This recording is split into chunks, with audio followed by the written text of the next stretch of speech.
Earth Debate, Uncut and After Show. I'm your host Nathan Oakley, and if you are new to this channel, or you've not done so already, then be sure to subscribe, hit the bell notification icon and join button if you'd like to become a Nathan Oakley 1980 channel member and keep up to date with the Flat Earth Debate. If you would like to support the channel, there is a super chat that runs alongside each of these shows while they premiere, and there's also a PayPal, Patreon, crypto and thanks button in the info box below the video. Speaking of Patrons, I'm going to do a quick shout out to all of you who do support me on Patreon, so a massive shout out of thanks and appreciation to Rod, Kimberly Schmidt, Todd Wazzle, Jason Hornsby, Christoph Fournier, John Travolta, JMels24, Unamento, M, Iron26, Endless, Flat Earth Sage, Goldie McKiernan, Retro Bill, More Books, Canna Bear, Fiber Oats, Bogey, Michael Kahn, John Kays, Patrick Gunnels, Banter, Will Brax, Melby Styles, Troy Shuker, Hairy Blade, Mobile Mac 777, Neo the One, Rob W, Open Minded, Reese Pound, Del West Watson, Maria Neelands, Unbelievable Productions, Blue Ridge Ranger, The Real Gabster, Abraham Mohammed, Skeptic 936, Life is Short, Texas Mike, David Wayne Foster, and Dank. So another massive thank you to all of you for supporting me on Patreon. I'd also like to do a quick shout out to, I think it was actually somebody who's already on my Patreons list that I just shouted out from memory. It was Flat Earth Sage. So big shout out also to Flat Earth Sage for supporting my GoFundMe campaign. So I'll just bring that up now. Yes, indeed, it is Flat Earth Sage. So thank you very much indeed to you and indeed to Becca Flowers, who also contributed to me via PayPal. So thank you very much to both of you for that as well. But if you did want to support my GoFundMe campaign, there will be a link in the info box below this video. And if you do decide that you did actually want to contribute, the only suggestion I would make is that you reduce the tip amount to 0. So you enter your amount in the top and then slide this bar down to 0. GoFundMe do take a cut anyway, so there's no point giving them an extra amount, unless of course you want to. But there we go. So that would be my advice should you choose to support me on GoFundMe. Also, if you decide that you did not want to financially support me, but you obviously like the show and just would like to help in some way, the other way is to actually share the campaign, which is to say you just stick it on Facebook or Twitter. That does have a massive impact and has done in the past with previous campaigns. So again, a massive thank you in advance to all of you who support my GoFundMe campaign. And with that, I'm going to hand over to whoever is in Discord and Google so you can enjoy their dulcet tones while I set up for today's live show. The channel, which is where he plays his replays. I can't even talk in that chat. And there's other chats too that I'm just shadow banned in. I think there's like a setting, like when you set up your live stream, there's a setting that you can click that will shadow ban certain people. And on one channel, Nathan has it checked, and on the other one, he don't. But it's just speculation on my part. Can I get a mic check real quick? Yeah, you're good. What's up? I'll have a look. I don't think there's any particular checkbox that's different between the two channels, but I'll certainly have a look. Yeah, that's fine. It doesn't bother me that much because I sit in there and chat anyway. Even though nobody can hear me, I don't care.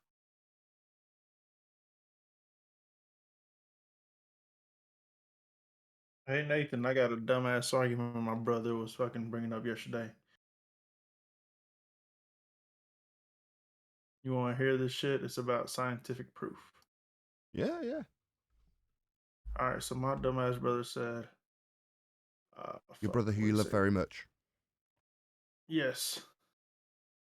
He what was he saying? He says, okay, when the rain drops, he says a natural phenomenon has to have scientific proof or some shit like that.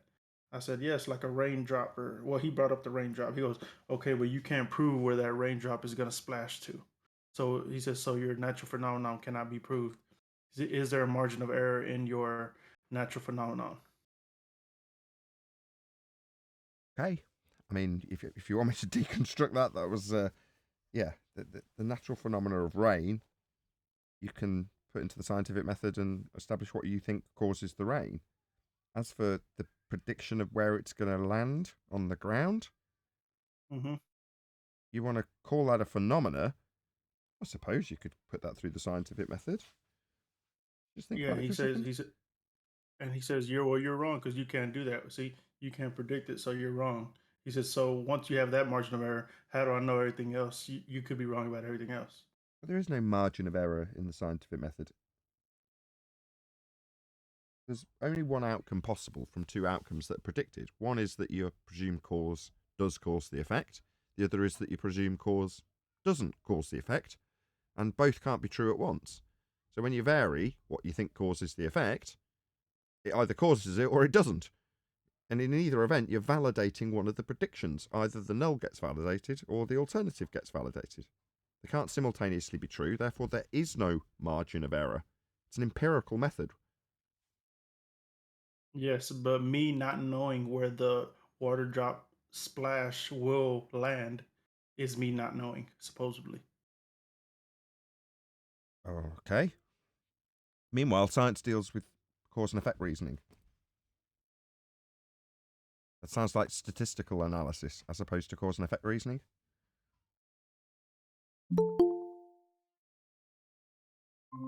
I tried to tell him something like that, but he wasn't having it. He was just like, "No, you don't know where that water drop's gonna land."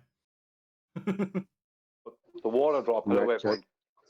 Hey, like, we can hear you. With how well can you hear me? Not great. Not great. Not coming in great. Scratchy and horrible, but How about if I talk louder? Is this okay? Now maybe, you're an angry black Okay. man. maybe next Thursday sometime. I don't know. All right. Bluetooth headphones, no matter how much they cost, are gonna suck. I got Beats on and they still suck. Yeah, you sound like a guy in a car on a train in a tunnel. Hey, Dent. Hey, Brian. I posted your video for review, the distance to the star one. I The haven't watched first it, thing but because Nathan it's from does Codys. is put the GoFundMe. Yeah, I started watching it. I just haven't finished it, but it's a good one for Nathan to go over. Okay, no worries. There's a good video Oh, of both. Have you guys heard of Astro Kobe? He just jumped on the flat Earth thing. He got 1.1 million subs. What's his name? Astro Kobe. I believe he got Kobe, like okay. 1.1 million. 1.1 million within months. I remember he was sitting at like 4,000 and he just started doing shorts like crazy and he just blew up. You know, I guess he figured out the algorithm thingy. Yep. Yeah, the video today is from a guy named Codys Lab.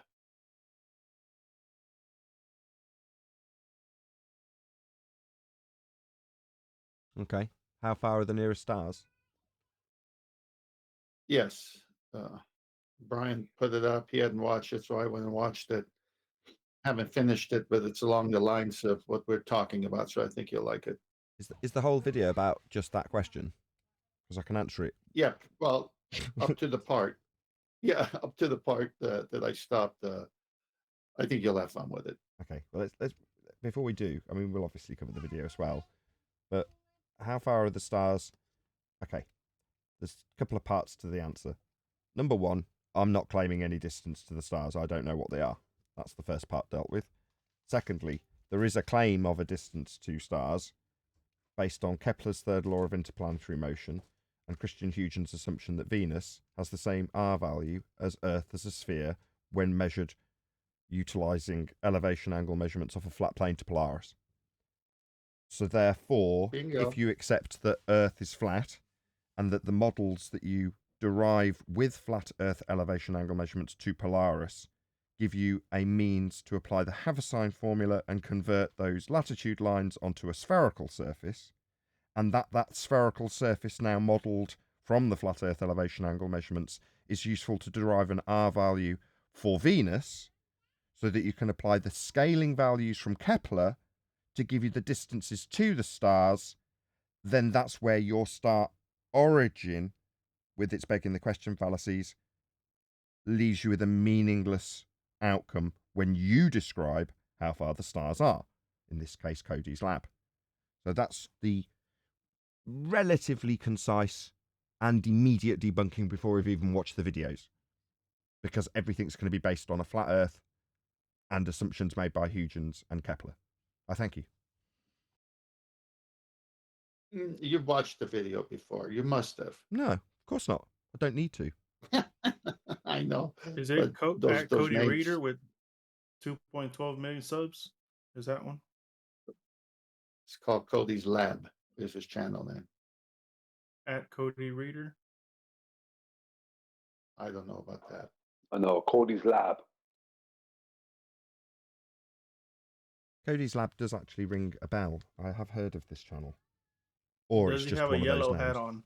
Say again? Does the man have a yellow hat on? No, he's got a blue t-shirt with evolution on it.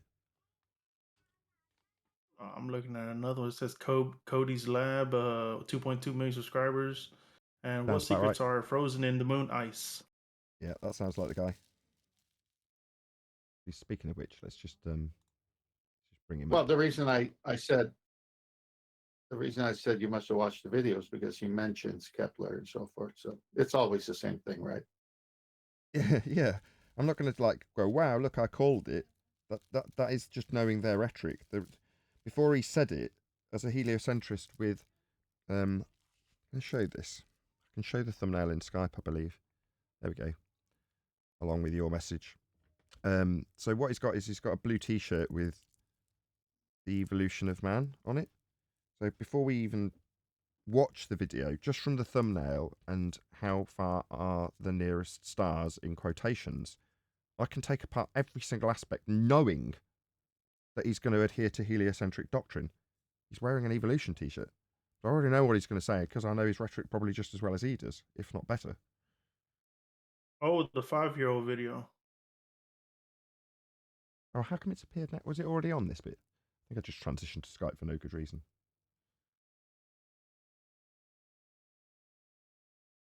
Anyway, there it is. It's somehow managed to give me the thumbnail on the beginning of the video now, which is handy. Keep that up ready for the live show. You may I want to should get post a righteous Cody's to put it Lab. on Discord. Hold on, I think D-Rose is trying to tell us something. Say again, D-Rose. No, it's me. I was just saying I should post the Astro Kobe guy just for you to look at. Oh, sorry, it's Gene. My bad.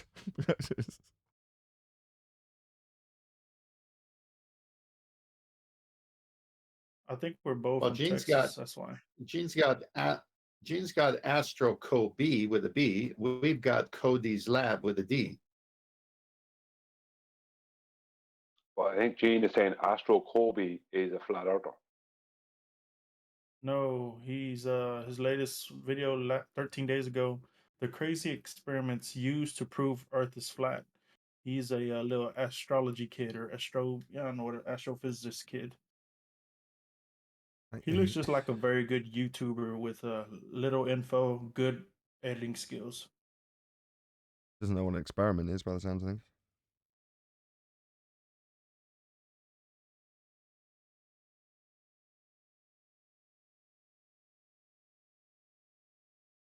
Cover that tomorrow if you want. Can you post it? There it is. It's Astro Kobe. There it is. Can someone grab that from?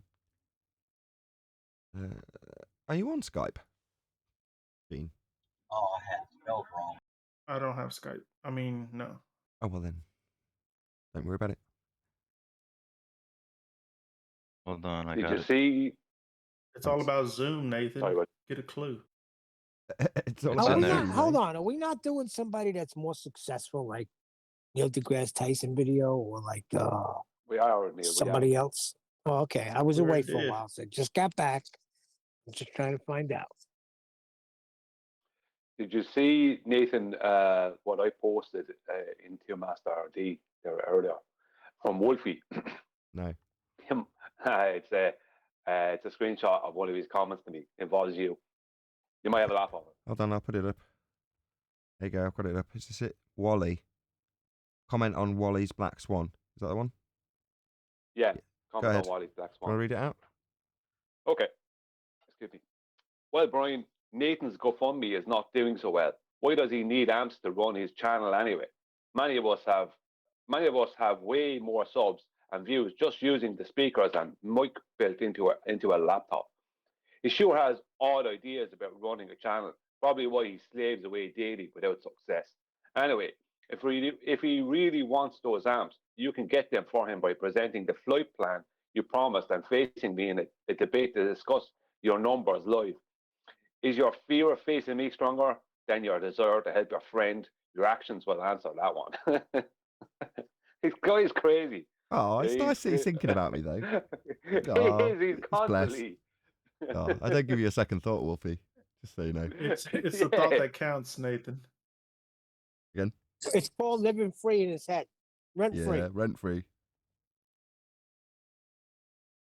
He's constantly texting me, constantly commenting on my videos. I ignore more. I'd say 80% of what he comments because it's just Brian, more. he admires you, Brian. You're living rent free in his head too. We all are. No, he can't prove his claims, and he knows he can't, and he won't. He's trying to. Well, it's not even. He's trying to wrangle. One second, Eli. He's trying to wrangle a debate where I come up with some flight plan that I one time agreed to do, and then he went and messed with the rules, so I stopped doing it. So I won't do that anymore. It's pay me the money, and you get the debate. That's it. Straight debate. Pay me the money, you get the debate. Exactly. Get your money. Yeah, he won't pay the money. He has loads of money, but he won't pay it because he knows that he can't prove his claims. He's getting So- narcissistic supply out of you for free by the sounds of things. Yeah, Man, yeah. I can't even get these guys to come over here when offering money. Anyway, this is incredibly distasteful. You know, let's talk about money. On a slightly different note, I do have a GoFundMe running for studio amps, as mentioned by Wolfie. And I don't know, it's not as quick on the uptake as some of the other GoFundMe campaigns I've done. But by the same token, on one note, I do actually kind of agree with Wolfie. He's like, well, do you really need amps? No, and as I said in the GoFundMe campaign, it's very much a first world problem. You know, what I'm moaning about is my 10-year-old amps failing because they're old, because I use them daily to run the show, because you use what you've got. Now, I happen to have really nice equipment. Now, do I want to get a replacement for my really expensive amps? No. Someone else made a comment. They're like, why don't you just sell them? Yeah, I probably will. And it'll hopefully cover the massive overdraft that I've got. But in the meantime, I still do actually need and require a second speaker to make my system run. Now, do I need such a grandiose system? No, I had it long before I joined YouTube. And as a direct result of using it for YouTube, it's worn out. So therefore, I put my hand out to the people who support me and go, this is what I need support for. Does it matter that it's not something you've got, Wolfie? No. Does it matter that I had it before I started YouTube and now want to maintain it for YouTube? No, not really. Do you have to support it? No, not in the slightest. Although you have supported one of my former campaigns and then saw that, 10 quid, as a route to constantly message me via GoFundMe. I never read any of them, Wolfie, just so you know. They pop up on my email, Just a and like quiz. most emails, I just ignore them, knowing full well that it's you. After reading one message from a GoFundMe that wasn't running anymore, I instantly knew that every message thereafter was Wolfie, therefore ignored all of them. Because you're not getting my time for free, Wolfie. But it's nice that you're thinking about me. Feel free to contribute to my GoFundMe campaign if you don't think it's doing so well. Oh, how sweet, right, Nathan? That they think about you. Yeah, bless them. Speaking of which, So I jumped on. Speaking of which, Go ahead, I sorry. I get triangulated. That's what's happening here, by the way, in case you don't know your narcissistic lingo. But via Roofy also. Hey, Adam. Has Roofy been talking about me recently too? Yeah. Of course I'm he your- has. Rent free.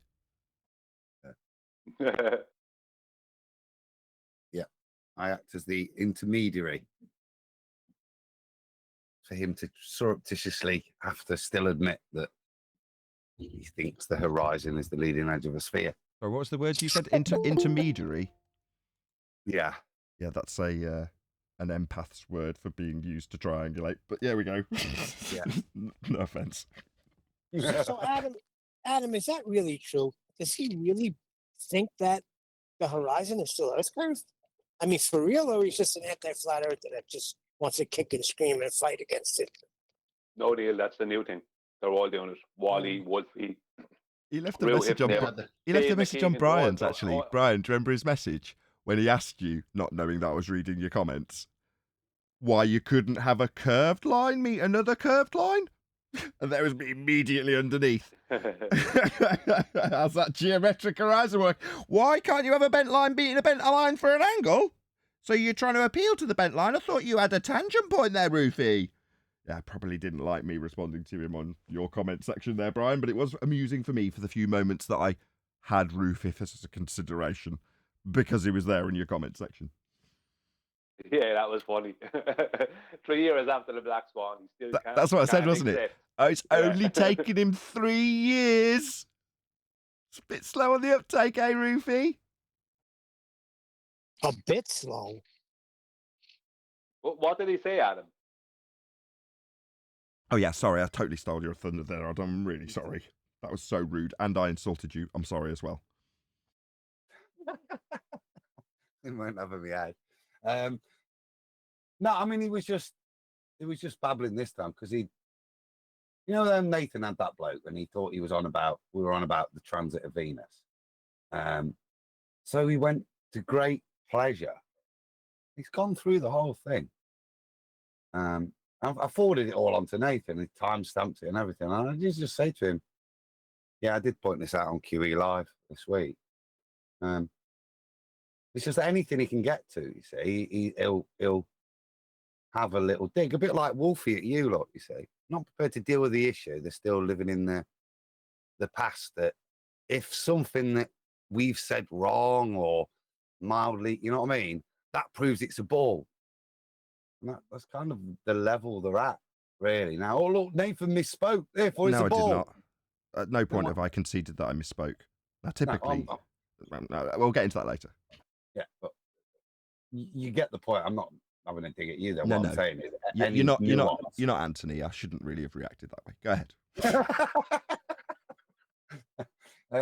No, that's the point. It's not even relevant to the nature of the Earth now, what they'll jump on, because that they've lost on those. So it's anything. Surprised they've not dug up that time when you got the number of meters wrong accidentally in a kilometer or something. You know what I mean? Stupid. It's that level of critique that they know themselves is just an honest mistake. But that's all they've got to work with now, isn't it? And I'm saying, ultimately, whenever they come to presenting stuff, and Brian's getting the same thing now, they seem to have slipped back a few years pre-Black Swan, because they, in all the, like yesterday's with that dip correction, yeah. Ultimately, they're forgetting that the horizon is not the leading edge of a ball, but they all seem to be using that in their assumptions. It seems like they're getting amped up about this. I posted that comment from Ruhif, Nathan, in Master D if you want to share it.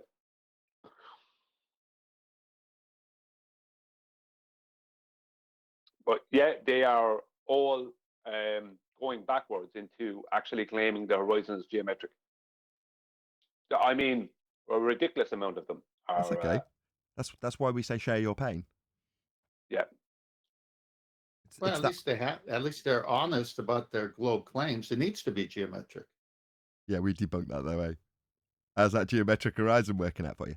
The point is that what you've just described, Brian, can go to one of two ways. Now, back in 2015, 16, 17, I fell victim to this every show, which is to say that you absorbed the frustration of them double speaking around a contradiction that they have within their claim. And you try and point that out to them at your detriment, to your frustration, right? It suddenly dawned on me, hang on, it's not me that's got to wrestle with this contradiction in terms, because it's not my problem. So just share your pain. All right, it is the geometric horizon. You can draw a straight line to it, right? No Atmo day, right? Yeah, okay. Right, share your pain. That's true. We have no problems here. Will I read out the comment from Ruhif that you commented on, Nathan? Yeah, if you want, yeah. I posted in Master D there if you want to share it at any point. From Ruhif, are you saying around the 15-minute mark that we can't do geometry on a refracted horizon? My response was, LOL, obviously, Glenn. You can't do geometry on refraction. What is going on? Kind of like a bent tangent. That sort of bendy tangent line there, Glenn. Absolutely. Only took him 3 years. And these people think they're smart. 3 years it's taken him, and it's still him asking and having to be told by Brian, well, you can't do geometry on a bent line. What? You experience lots of bent tangents, do you, Ruhif? What a clown. Yeah, Black I don't Swan, mate. Black understand. Swan. That's why you're asking, isn't it? Yeah, you need it to be bent. What, because of the Black Swan? What about 3 years of telling us that the Black Swan was debunked? Why would you be asking about whether or not you can use a bent tangent? It's because you've told us it's refracted. What's that? As a response to the Black Swan. That's what's left you in this cognitive pain. Right, Rufy? Yeah? Share it. We love it. Hey, Only hey, for the Nathan, only I for got the some- brief periods that people put this kind of crap under my nose. Because beyond that, I don't give you a second thought, mate. Well, some if notes for that they want video any you guys help, picked up. all they need to do is remember it's a short distance problem. That's right. We have the pain relief for you. We can soothe that cognitive pain. I don't know, Nathan. I went on this morning. I was bored, so I jumped on Gem Pandas. It was mostly flat earthers that were dominating the conversation, but there was a few ballers in there, and they actually asked me for measurements. I said, "Are you kidding me? We have the Black Swan that debunks the globe, and we have elevation angles that you cannot get. Been over for a long time." And Pete Shea was in there. Besides him calling me and Chocolate, actors from the 9/11 theories, but they still don't understand. I don't think they ever will. Not your problem. Exactly. No, they try to make it your problem, though, Nathan. That's Exactly. what they try to do. That's what No, it is. no, I left right I see, after yeah. that. I left. I dropped the jewel and left. I didn't Hey, Brian, I got some notes for that video. 750 timestamp. detect the empathic shine from you, Brian. But these narcs have leached onto it, so you must be giving out some sort of empathic vibe for them to want to use you as their narcissistic supply. Well, I do have a tendency, 1 minute, Gene, I do have a tendency to entertain them via trolling a little bit. Now, I'm not telling lies when I troll. No right to them is true, but I am trolling them because I like to string them along. I'm a bit like, it's like you have to be a wolf to catch a wolf, kind of a thing.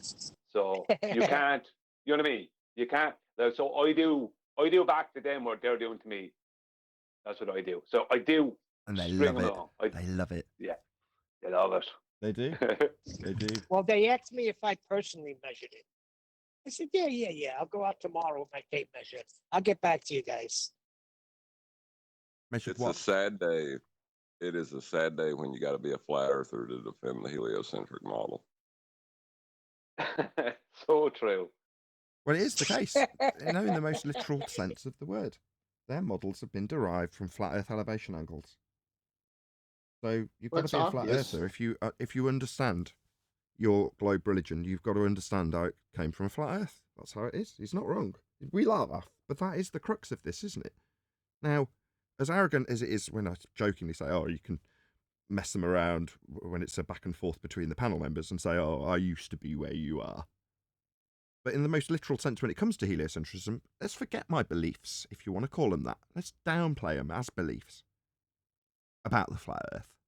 And just talk about the origins of heliocentrism. No bias, just a hat with facts about our religion of a globe Earth. We can detail how it came from a flat Earth. That's the fact of the matter. So, if you don't understand that, you're just not as educated in your heliocentric understanding as we are. That's the facts of the matter here. Doesn't matter, but the people hearing this are going to cringe. We're telling you we know more about your religion than you do. I wish I would have remembered that. I didn't think of that. I view myself as an OnlyFans girl, right? You know, all these successful OnlyFans girls. And all these guys who are commenting to me, like Wolfie and all the rest of them, they're all the simps that are trying to, trying to get close to me. That never will.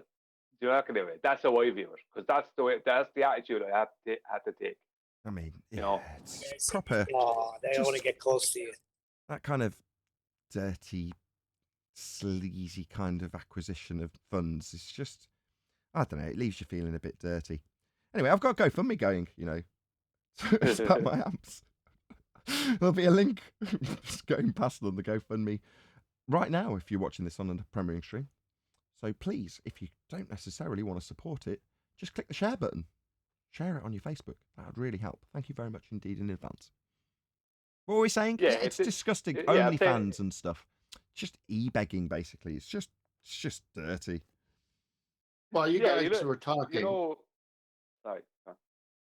okay, thanks. While you guys were talking, all the slides were coming across on the celestial navigation reference, and they want to use bendy lines, but they keep drawing a tangent plane over this fictitious globe surface that does have a curve. So if bendy lines work, why do they always have to have a tangent plane to get their measurements to subtract from 90? Because their claim is geometric. It's Well, required. can I help? Can I help them with this? Other than I've just Yeah. answered it, it's a geometric claim and would require a tangent. That's a short distance problem. I knew that was coming. Go ahead, John. If they want Well, it,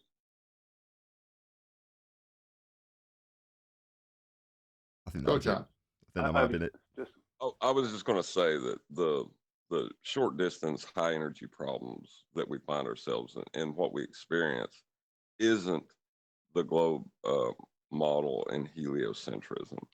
So we have to learn how to apply long distance reasoning. The big picture, guys, big picture. Can you elaborate what you mean by short distance high energy in the context in which you're using it? Would be elevation angles or laws of nature And those are short distance problems? Yes. and high energy or high energy. And, I just want to say, Bryce, I didn't remember him. well, hang on. Go ahead, Nathan. And No, John. I'm just trying to figure out what each word means. So what's the high energy part? Well, anything that deals with particle motion, quantum mechanics, that's, high energy states. Okay. So not to do with gas behavior. Well, gas has got high energy, state as well. can I just say I was that looking into that. I thought it was kind of intermolecular high energy. So I was wondering what he was meaning. And it relates to particle physics, doesn't it? Yeah, that's the problem in the, that's the short distance high energy problems within the model. But we're talking big picture. Keep on the big picture. I need to say something before the show starts. If they want to see me without my bra, I mean, get a debate with me, they're going to have to cross the paywall. Okay. Right. That was a joke, just in case anybody can't read between the lines. So that was a good one, Brian. There should be a box there. In reality, Brian's not going to take his bra off for anyone. No, that's a good line because Brian wants cash, so he's strapped for cash. Bra is pretty good. John, the goal of high energy physics, also known as particle physics, is to determine the most fundamental building blocks of matter and to understand the interactions between these particles. Yes. So that's below gas behavior. Well, are you saying that gas pressure isn't a high energy exchange between the particles and the walls of the container? No, I'm saying I think high energy physics relates to the construction, the fundamental building blocks of matter and understanding the interactions between these as opposed to the interactions between molecules. Yeah, Adam, but I'm saying that high energy states when I say that, doesn't just apply to particle physics. It also applies to certain laws of nature. Can I get a citation? John. I'm not questioning it. Can't find it. That's all right. You've asked for a citation. The bean, what's Osselin, Fesselin, Felden, Fellner. Hot and pepper. Speaking of which, That's your citation, Sabine. Really? Yeah, She's that's, hot. yeah, but that's the way she was. Any problem that came up when she was discussing the model, right? Because that's the reification. That's when you talk about the model. That so anything that doesn't comport to that model, if it deals with energy or matter, it's high energy state, and that's the way she's gonna weasel it. And Is then that to bracket it so you don't have to deal with that anymore? Call it that, and that means you don't have to deal with it. Is that what she's saying? right, Yeah, of course, yeah. And then short distance problems are like the elevation angles, refracted horizons, things like that. You know, you Does that back relate to when they say we can treat it as locally flat, for example? yeah, that's a short distance problem. Okie doke.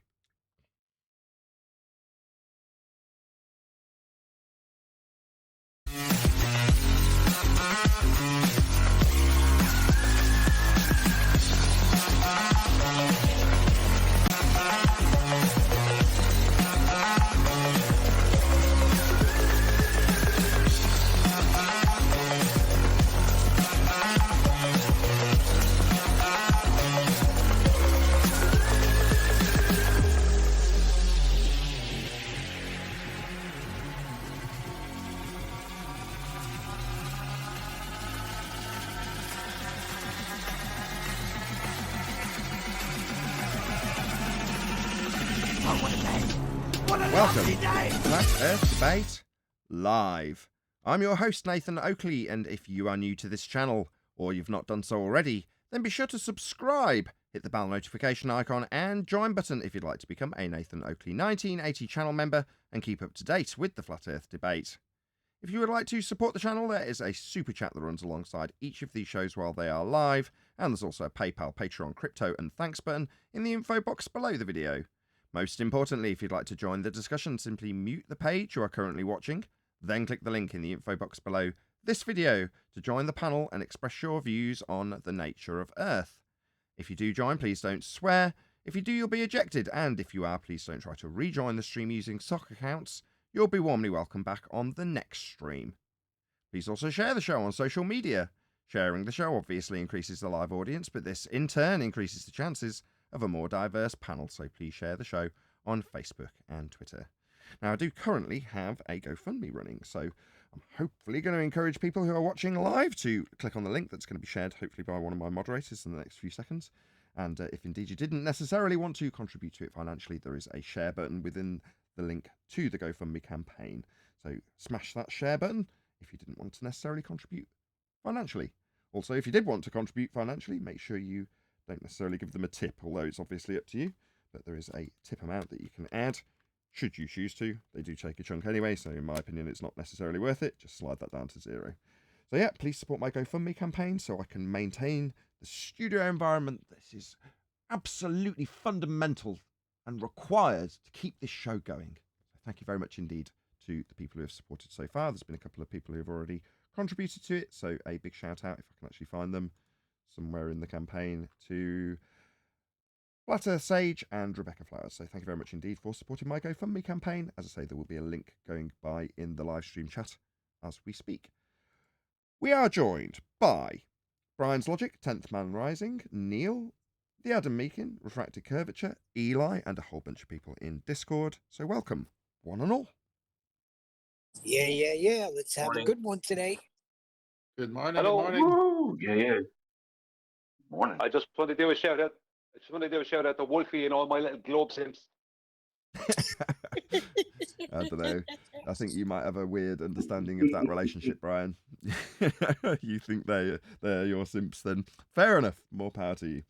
Okay, so today we're going to be covering one of maybe 2 videos. I might actually ask the chat which one they'd prefer to hear. We might play a couple of seconds of each, but before we do, I'm going to do a couple of housekeeping questions. So, any evidence of axial rotation of the Earth-based variety? No, but you know what? It's nice that people think about you. It is. No, didn't the NASA documents say that all their testing was done over a flat, non-rotating Earth? Yes. Yeah, So they don't even So they don't even think there's axial rotation. Indeed. That's a short distance. That's only a short That's a- distance It's problem. just a short distance high energy problem. It's a short distance. Right. Any evidence of the distance to the sun? So we're talking of long distances and non-high energy problems. Any evidence of the distance to the heliocentric sun? No. That's a long distance problem.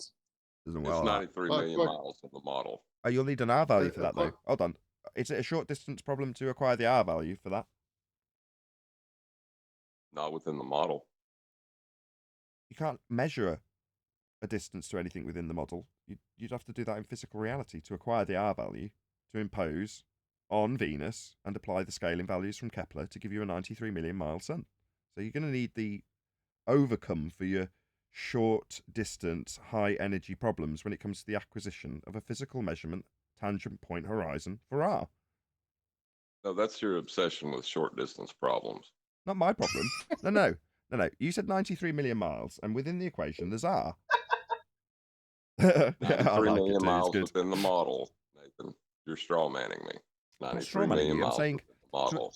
To assert the model, you've got to build the model upon some basis of reality, and the reality in that model that's based on a physical geometric sphere edge horizon acquirable as the horizon we see as Al-Biruni measured R. Now that might be a, quote, short distance, high energy problem, but it's fundamental to this long distance 93 million mile sun, isn't it? Well, If I yes, Let John, course it is. let John squirm. He didn't know I was going to undo this in the live show. Go ahead, John. of course it is. That's, we had to use a flat plane to measure the angles. I mean, but these short distance problems don't have answers yet, Nathan. Taken me But 2 within the days. model. 2 days it's taken me to undo this, by the way. I just don't want anyone to think I've just come up with that off the cuff. I haven't. Been thinking about this for a while, or we've all been joking about it. John is excellent, right? Sorry to talk about it in the third person. Because a lot of the things, a bit like AI, Overlord as well, will be said, and it won't necessarily register in the mind of the person on the panel that's heard it and then moved on to a different subject after a short pause. No offense to you guys on the panel, it's just the way it is sometimes. If you don't necessarily want to process it for whatever reason, you won't. You'll just move on. And it's happened many times, right? Now with this, I've done the same thing because I'm thinking about it. You can hear it. You can hear the cogs turning, right? So how do you get around this rebuttal? There's got to be an answer, right? There it is. He's just said it.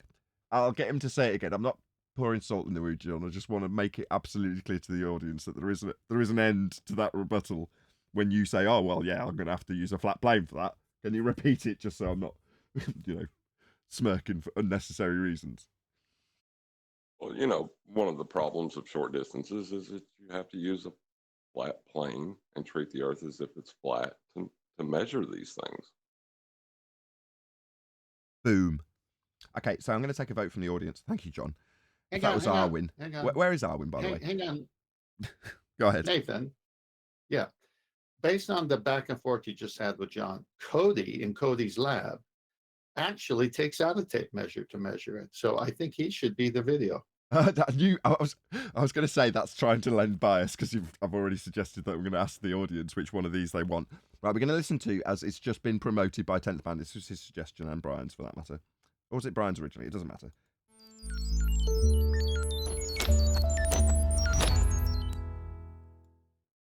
Hi everyone, welcome back to Cody's Lab. So you might have seen those scale models of the solar system where somebody takes a football field and they mark out where all the planets are. Well, Okay, that's what you're going to get. That's all you've got to go on. 15 seconds of Cody's Lab. Or we're going to have Astro Kobe. Now, I will share links to both of these because I played them, so I'm going to do that first, actually. Let's do that. So, regardless of whether or not we cover this, he got a mention at the very least if he doesn't get the coverage today. So please go and let him know. You got a mention. I found my way to your video, Cody, by way of Nathan Oakley 1980, because they gave you a mention on his show. Wonderful work. Love your stuff. Gave you a like. As I say, Nathan Oakley 1980 sent me. Also, you're going to get 15 seconds of this as well for the audience's benefit, and then I'll tell you what the voting structure is. So don't be too hasty. Serious? No curvature there to be found. How can it be a ball if nothing about it is round? NASA's definitely in on it. And we absolutely know for a fact. Oh, it started halfway through. I'll just start this from the beginning so you get the intro. What if I told you that the Earth was actually flat? Governments across the world have come together to deceive the public. The North Pole is here in the... Okay, as we had a few seconds in between, that's all you're going to get. Okay, so if from the chat you want us to cover Codys lab, which is, let's call it the G+ panel choice, then type 1 in the chat. If, on the other hand, you would prefer that we covered Astro Kobe, who's going to get his link now shared in the chat, and again, he got a mention either way, so let him know. Oh, I love your stuff. Then press 3. Just for those who jumped the gun. No, I'm only joking. 2. So yeah, so if you want us to cover Kobe, it's 2. And if you want us to cover Cody, then it's 1. Because that's not at all confusing and everybody understood. So let's have a look. Got some 4s, got some 3s. No. Okay. We'll leave that to run its course. Maybe I'll do some music. It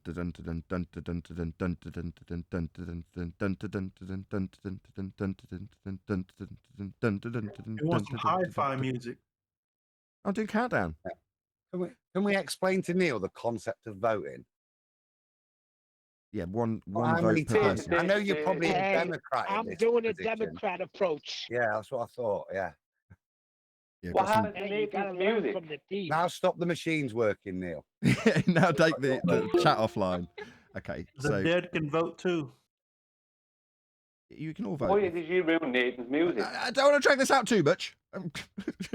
God damn. Okay, someone from this panel. I've lost track now. I'm going to say it's even Steven so far. Looks like one's I'll have go it. with 1. You've Yeah, got to take a load of 2s out for One. Neil. One looks like it. I'll Yeah. take Hello, out guys. these 2s. I'm going to say the 1s 1 have or it. 2, Owen. Yeah, the 1s have it. What? Just. That sounds just more like come a in. 1 than a 2. The ones win. Play the first one. Yeah. The one's win. Yeah, but What's you were going the panel were the mostly enthused by that. So, you know, as a commiseration prize, we will say that Kobe is just ace, and ultimately he's definitely going to have some top quality material. So it's worth a share of his video as well. So you know, check him out and let him know you got a mention. But we are going to Wait a cover second. by audience I'll popularity. do him tomorrow. Oh, we You could can do do tomorrow, Kobe tomorrow. obviously. I was And voting for the wrong one. look, we're going to be covering this one, and correct me if I'm wrong, Godzilla has just given out a load of free memberships, so feel free to join as a member if you want one. There it is. Thank you very much indeed to Godzilla 37. I don't quite know how the mechanism works for gaining them, but you can gain them if you know how to. I think they already all arrived. You have. I can let you know on that. When in the chat, when that comes up, you're too late this time. If you underneath, there's the box that says allow gifts. So if that's up on your chat this time, click it, allow it, so that the next time it comes up, you can click on Godzilla's thing and hopefully you win free membership.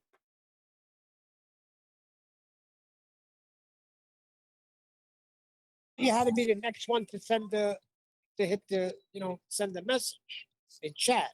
So you have to hit the guy who sends it. No, you have to authorize it for your account that you're going to allow yourself to accept gifts. Allow gifts on this Yeah. channel. Yeah, so you have to. I'm gonna have to rely on Michael tomorrow. Okie dokie. So shout out to Turret 3006 who says, "Hey Nathan, you heard scientists have discovered 5th layer of Earth. It's a solid metallic ball. What a total joke." Laughing my ass off. No, I haven't. Anybody else heard that? No, we haven't. No, it's news to me. News to We me were too. on about it the other day on QEs, I think.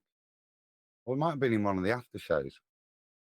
Because they seem to be adding a solid layer to their molten iron core, which I think kind of was there before. So we weren't sure exactly what the claim was, what the new nuance was. Going the other way.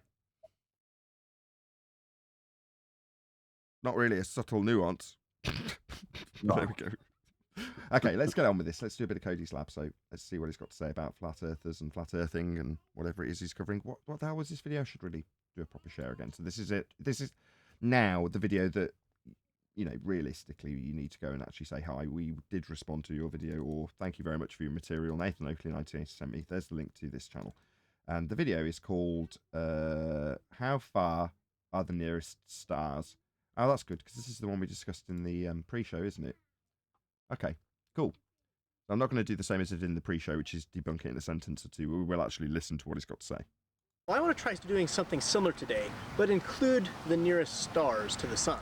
So like Alpha Centauri and Proxima Centauri, those stars like that. So I've got a bag here with some stars and planets, a tape measure. Let's go set it up. So Okay, this is interesting. I don't know where he's going to be going with this, but I'm going to be curious because I want to see how big he's going to claim these Alpha Centauri stars are to be able to see them. He's going to do this to scale, I assume. Because on previous ones, when they do the solar system on the salt flats, the planets they're representing are to scale. So as with, who was it? Who is it that Tycho says Brahe. it? Thank you. That Brahe claims, yeah, they'd have to be stupidly big. So is he going to make them stupidly big? I guess we'll find out. we've come here to the Grantsville High School football field, and we're going to start. Oh, was that somebody wanted to add something? Hey, Chocolate, by the way. I think it's the micro. Right, it's Rob. Oh, okay. Did you want to add something, Rob? Morning, Hey, guys. Hey, Chocolate. Oh, I think he's going to go like in the microcosmic part of it. Okay. Start the scale model here. For the sun, I'm going to be using a P. The reason I'm going to be using a P is because the sun, from our perspective here on the Earth, appears to be about the same size as a pea held at arm's length. So I can almost exactly block out the sun's light using a P held at arm's length. I didn't know that. Did anyone else know that? He just described perspective. Nope, didn't know that. Well, yeah, it's describing its angular size in terms of how he perceives it and what comparatively is the same angular relationship to his eye at that distance, and in this case a P. I just didn't know a P matched up at about arm's length. Or more accurately, a 7mm wide P held at 70 centimeters away. As it and he even clarified the actual scale for us. So far, so good. I'm quite impressed. turns out the He P said he's held at arm's making length.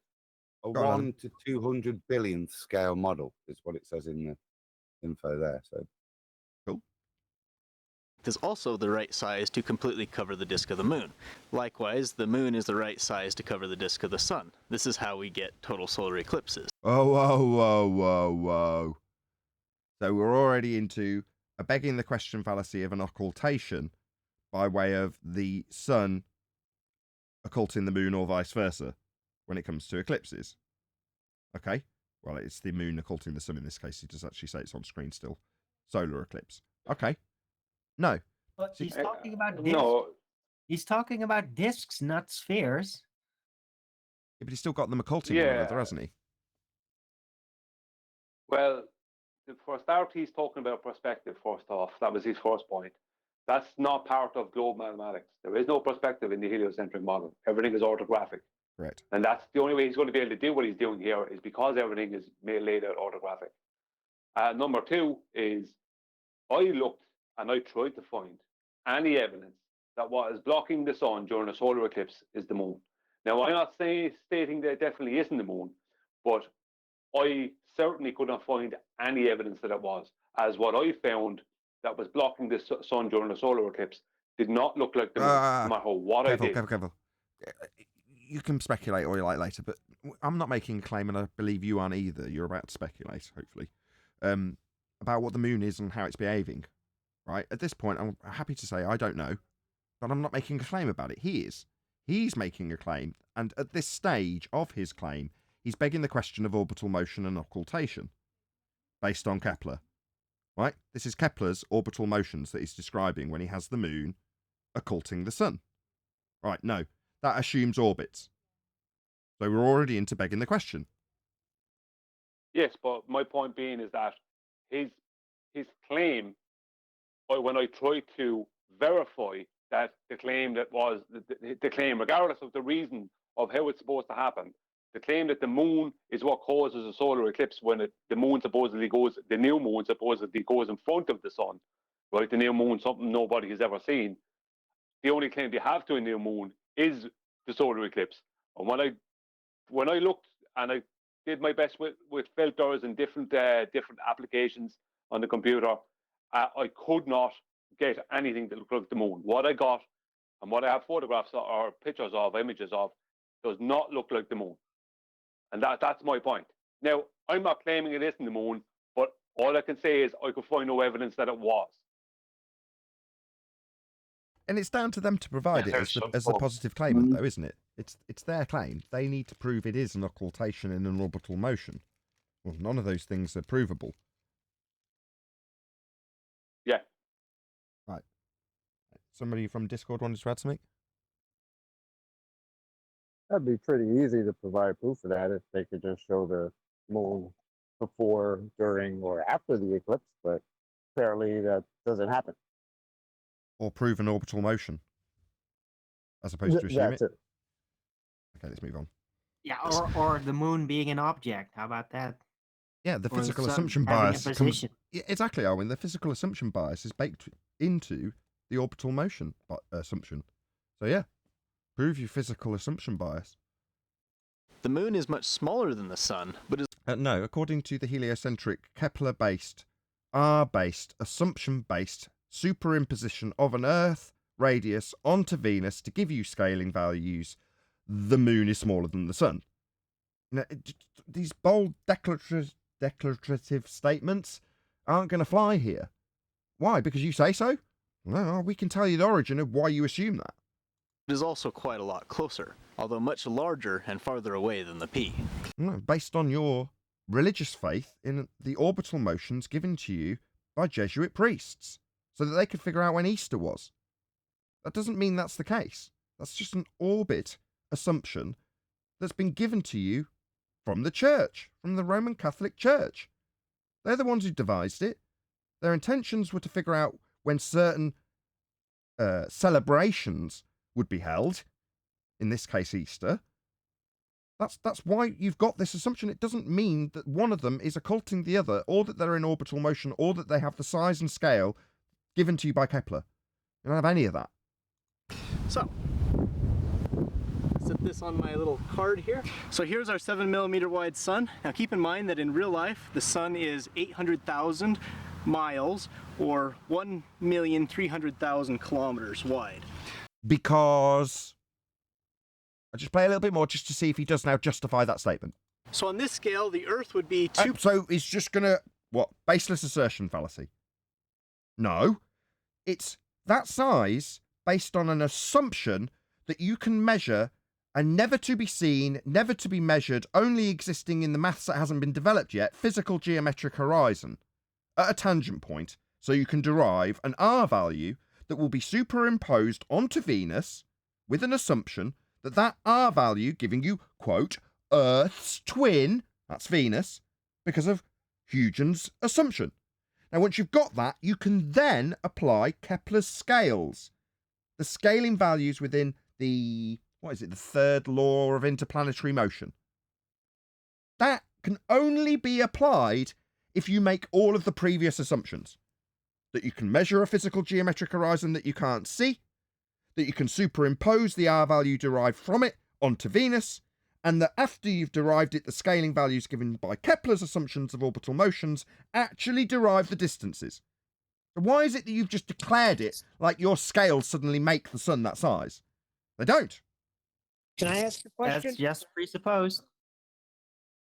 Nathan, what gave them the idea that Earth and Venus were the same size anyway? According to How'd Christian they figure that Huygens, out? it was an ingenious assumption by Christian Huygens. So there was no actual reasoning as to why he thought that. It was just suddenly out of nowhere assumed. It's like, It was oh, we're just going to described, assume the that assumption today. by Huygens was described as ingenious. A long distance solution. Why? Well, because it meant they could apply the scales and give this guy a reason to state that the sun is 93 million miles away and match his scale to it. That's why. Without Huygens' assumption of Venus being Earth's twin with the same radial value that cannot be measured at a tangent point horizon, you wouldn't have this guy telling you how far the sun is and why it matches his scale. It is that simple. So there's literally no noted clarification as to the reason why he thought they were the same size. There's no statement like that. So what do you want? Do you want me to grab a crystal ball and divine his motivation? Who cares? Why?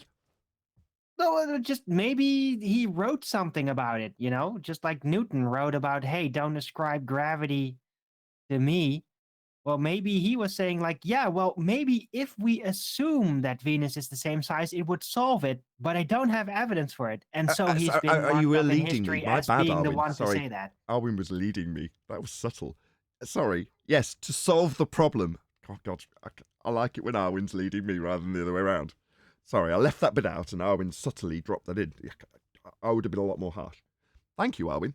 Yeah, to solve the problem of not knowing the distances and scale, Huygens made the ingenious assumption that Venus was the same size.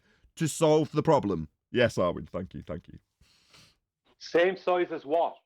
Earth. At a Earth. immeasurable radius sphere. from a geometric horizon, Brian. Have you got that radius measurement for the sphere that you need? No, you can't. Venus the same No, size you'll need a flat Earth elevation angle measurement for both a mountain and Polaris in order to develop a model of a sphere in the first instance. Okay. But what problem are you solving if you just pull the number out of your ass? Like the problem that you didn't have a number to resolve your scaling issue before. Exactly. They just needed some arbitrary number so they could get the math game rolling. Don't forget Hipparchus, who set the first lie, which is all the stars are in infinite distance away. So that's the assumption that they're working with. Yeah, but this guy wouldn't be able to apply the scale and tell you that a P is equivalent by scale in his orbital assumption that he's going to lay out in this model, unless Huygens solved that problem with an ingenious assumption that Venus is the same size as Earth. Then you can apply Kepler's third law of interplanetary motion and give you the scaling values. Yeah, I've checked the maths on his P. He said 1.39 and he's using 1.4 million kilometers wide for his sun. So it is 1/200 billion scale. But that scale, you see, hold on, that is throw him off derived massively, by the assumption that Venus has the same R value as Earth. Otherwise, you can't scale it to the size of the peak because there's no number to apply the ratios that have been formed, and that's all we had before is ratios. Is it just me? It's not a long At this point, though, we're not actually debunking him. What we're doing, just for the audience's benefit, and should they go to his channel and say, hey, by the way, Cody, I came here because Nathan Oakley 1980 and the panel members were pulling apart responding to your video and pointing out that we are correcting you not only on your slightly inaccurate maths, which does make a big difference by scale. Right, Adam? Well, yeah, I would suggest that 100,000 kilometers is significant. I would too. Yeah, definitely. But nevertheless, I not only is his maths not accurate, just one more point. We know and have given our audience the origin of the scale that he's using and why that scale has been applied with historic, documentable, provable facts about the very scale and how it came to pass. It's not like I've just plucked Kepler's third law of interplanetary motion out my ass. That is why he's got this scale. Now, why in unholy hell would it be that I get a tramp stamp telling the world about reifications of a flat Earth model when I am actually disseminating the accurate backstory to his scale where he is not? I'm not calling him out. I'm not saying Earth's flat at the end of that. I'm saying you don't know and have not told your audience why you've applied this scale. That's literally nothing to do with how far the sun actually is. Yeah, we also unveil that when we detail it and you do not. So why is it we get tramp stamped and put to the bottom of the lists when we know more about this nonsense than they do? That's why. Because I point out how it's nonsense when I deliver the information of the backstory that comes with this scale. He does not. What is it, poor research, Cody? Is it that YouTube likes to promote this as preferred content when clearly he hasn't researched it? Otherwise, he would tell you where the scale came from, rather than just giving you the baseless assertion fallacy that that's what it is, as he has done. This is classed as the preferred content, though, in this world that we live in. The guy actually disseminating the information about the backstory, which, oh, by the way, that'll undo the story, he'll be put to the bottom of the list. It's just censorship. 2.3 feet, Nathan. Go on. The tramp stamp, and just apply it to what we've just been describing from hundreds and hundreds of years ago. Yeah. So flat Earth is an archaic and scientifically disproven concept of the Earth's shape. I'd just say to you that the concept of scaling is a archaic concept in of itself, which has just been built upon but never ever proven. It's projection again when they attack us in this way. When, as you see, the fundamentals that they build everything on, that they scale everything from, is archaic and unproven in of itself. He does bring up Kepler, so we'll see how he does tie him in soon here. Yeah, he said that in the pre-show. Feet or 70 centimeters from the sun. So you might notice that the Earth and the Moon here are actually too small to be noticeable on this scale. So use a magnifying lens to zoom in, and you can see there are indeed dots there. I mean, it wouldn't matter if they weren't. We would appreciate that you can't get it down to the scale in that regard. But I appreciate this loose hinting at it. That's fair enough, wouldn't you say, Adam? Yeah. Yeah, no one's going to nitpick over that. We don't major on the minors here. It's the Earth and the Moon, and the distance between them, 240,000 miles, is based on about 1/4 of the diameter of the sun. That Based distance, on- which only takes light 1.3 seconds to travel, is Whoa. Brian, you there? Am I bugging? Did he just say Yeah. the distance between the Earth and the sun, or was it the Earth and the Moon? Am I The bugging? Moon, I think. Oh, okay. Sorry. Yeah, the way speed of light calculation is based on an average distance between a globe Earth and its heliocentric sun over a 12-month period. If you divide 1 AU, which is the average distance between a globe Earth and its heliocentric sun over a 12-month period, into 1 light year, and you turn it all into hours, and you then divide again, blah, blah, blah, you end up with exactly 671,076,000 and change. Can't remember the last part of the number, miles per hour. So it's exactly what they claim the theory of speed of light calculation is. Oh, I see. Now, they claim the theory of speed of light to be a measurement, but it's not. It's an average. It's based on an average calculation based off a pre-assumption that the horizon is geometric. That's the starting point. Yeah. The geometric, the horizon is, sorry, let me just clarify. The starting point is the pre-assumption that the horizon is the geometric leading edge of a globe Earth. Thank you. Yeah, followed by a derivation of an R value from the geometric tangent point horizon debunked by the black swan that can never be seen and only exists in the maths that hasn't been developed yet. Further to that development, by way of Al-Biruni, after measuring the height of a mountain off a flat plane, you can then derive an R value. Further to that, you can wrap latitude lines around a sphere after a Haversine conversion, taking the elevation angle measurements off a flat plane to Polaris. Further to that, you can then apply Kepler's third law of interplanetary motion to assume we're moving around the sun, and you can further make those orbits elliptical.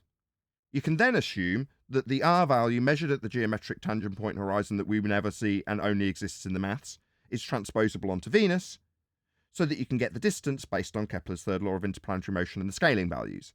Then, once you've got the distance, you can take the average distance over 12 months to then give you the speed of light in 2 directions, Brian.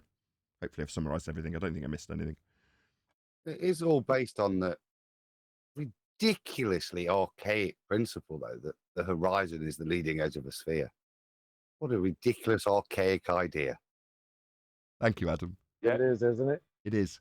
Archaic. is the farthest Out any of human. date. Out of date. Yeah, no longer considered by anybody who we ever Old talk and to. busted. You know, I mean, occasionally they'll whimper and come back to us, begging us like Ruhif for a geometric horizon to exist beyond the mathematics again because they require it for whatever reason. How's that geometric horizon working out there, Rufy? Good, good. What about bent line to a bent line? What's wrong with that? Has ever been. So before I continue, I want to mention real quick how I know these distances. Now, from the orbital period of Venus and the Earth and Kepler's laws, we knew that the ratio... Knew? Sorry, we knew? Sorry, who was that? Someone else wanted to get in on that. Feel free. Nah, I just said, uh-oh, here we go. Yeah, but what did he know? Didn't say. He says we knew the ratios. Do I need to go back 10 seconds? has ever been. So before I continue, I want to mention real quick how I know these distances. Now, from the orbital period of Venus and the Earth and Kepler's laws, we knew that the ratio was about 3/4 of the way. But we didn't know an actual number until we could observe a Venus transit. And then from viewing the Venus transit from two different positions on the... Okay, so it's going to go on to how we've derived... Go on, Adam. What does he know? He knows that in his pre-assumption of orbits, yeah, that's what he's placed this ratio into. He's assumed that we're orbiting the sun, we're a ball, that's a ball of the same size, and when we take these measurements, they relate to orbits around the sun, not what he's observing, which is movement of the celestial objects. The Earth that are widely spaced, we could see the parallax shift of Venus relative to the sun. And from that, we could do some geometry and trigonometry and figure out the exact distance between the Earth and the sun. No, he's still not said how he knows the distances yet, has he? No. He's said about the ratios with the presumption of orbits, and he's just gone on to say now we can calculate the distance. Why is Venus? He hasn't said. He said that the transit's given him... He's inferred that the transit's given him the size. But we're going to claim that Venus is the same size as Earth. Why is it tiny in that orthographic? Maybe he doesn't understand. Yeah, I just spotted that too. Does he not understand that? In this orthographic representation, by scale, Venus is the same size as Earth. Maybe he doesn't realise that. That seems like a glaring error if he doesn't realise that. But he just said he knows how he got his distances. Anyway. At Amazon, discover... Perfect timing, ads. Once we found out the astronomical unit, we could use that. Brian just went through how you got the astronomical unit. Right? The assumptions of physical geometric horizons to derive are the assumption of Venus having the same hour as Earth, and Kepler's third law of interplanetary motion to give you the scaling values, to give you the average distance to the sun. That's the AU distance. So, is he going to go through any of that like Brian did? Let's see what the preferred content gives you. To get another parallax shift between the nearest stars and some really distant stars to figure out how far they were. How did you know how distant they were? AI. Did you want to add something? Go ahead. Or you just hot micing? Or obtain distance. What they're actually attributing distance. It's a very good thing. I can only hear your engine. Your engine's cutting you off. Your engine's rumpusing you.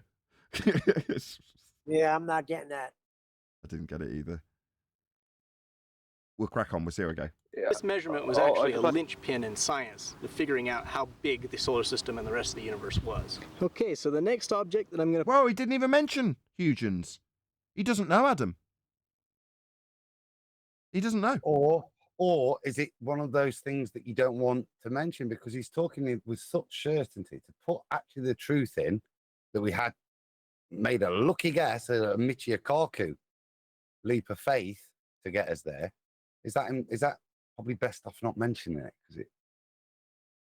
Well, then that would be fraud and deceit, because if he's implying that he's got it from the distances that he hasn't got yet by scale, because he hasn't got a capability of measuring any of them, he's just got their apparent size only.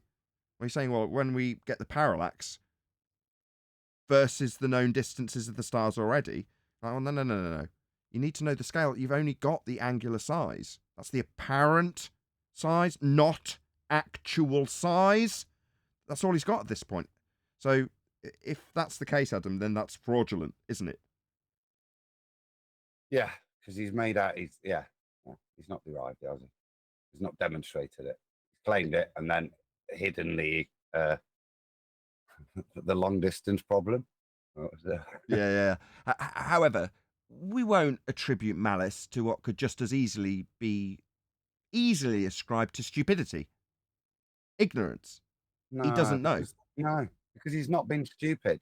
He's not misrepresented it and got it wrong by a honest misunderstanding. He's admitted it. It's an embarrassing fact to mention, isn't it? So you think he knows? He's just admitted it. Okay. Well, not enough to go by, but he has omitted it. That's a fact. Put on this scale is Jupiter, which here is represented by a poppy seed. That's approximately the size it needs to be relative to the sun if the sun... No, you haven't given us how you got the scaling values. At this point, you're just going to move forward, and I'm going to criticise it every single time. Hopefully, every single time, Adam will back me up. We don't know why this scale value applies. Because based on what you've given us so far, you've only said the distances versus the parallax. You didn't have any sizes, though. You didn't have any distances either. So where are you getting the scaling value from? We don't know, do we, Adam? No. Well, we weren't being an arse when we said when you couldn't draw the dot for the Earth and the Moon. That was reasonable, but it's not reasonable to start now saying, well, this would be equivalent to a poppy seed if you've not demonstrated how this scale has been made in the first place. We're now just going to have to go along and believe that in this scale, these are, I mean,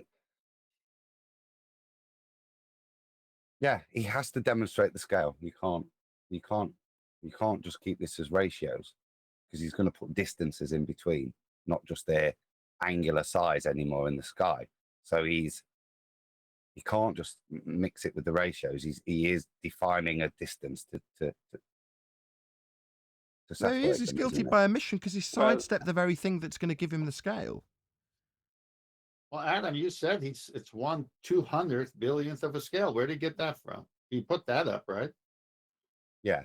So if you divide the width of the sun by 200 billion, it comes out at 7 millimeters,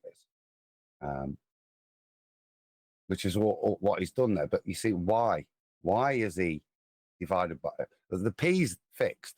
So why is he divided by 200? Because he's assumed that the Earth is 1.4 million kilometers wide.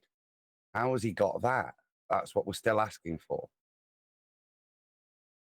It was P. Yeah, so at this see, scale, Jupiter will be about 4 meters from the sun, or 12.8 feet. And 12... I mean, we're just going to do it every single time. Why? What gave you the scale? I can tell you where he got the scale.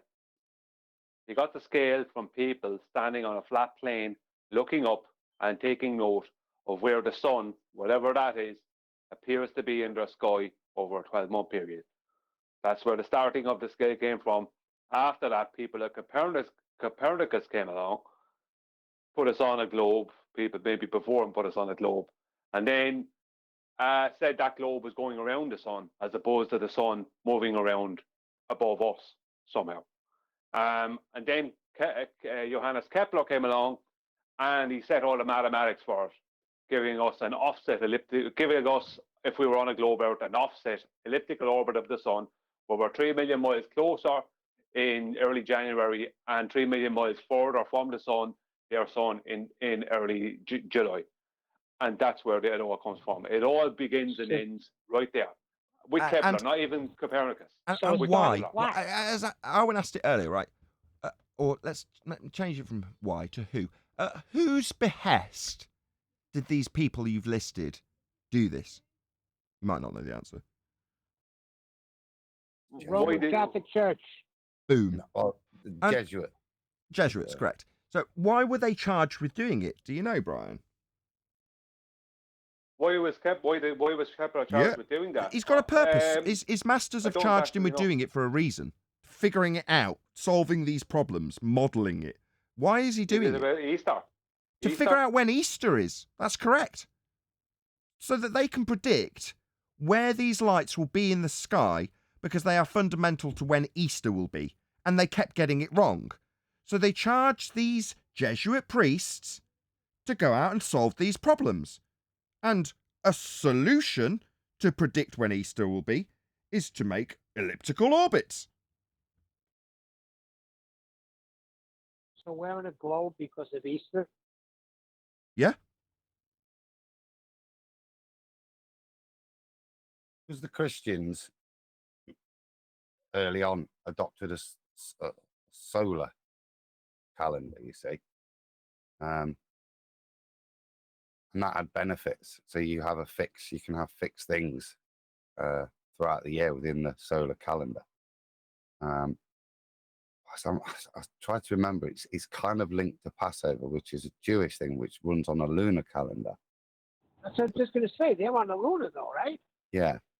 And that's why Easter moves each year still, because its calculation is based on a lunar.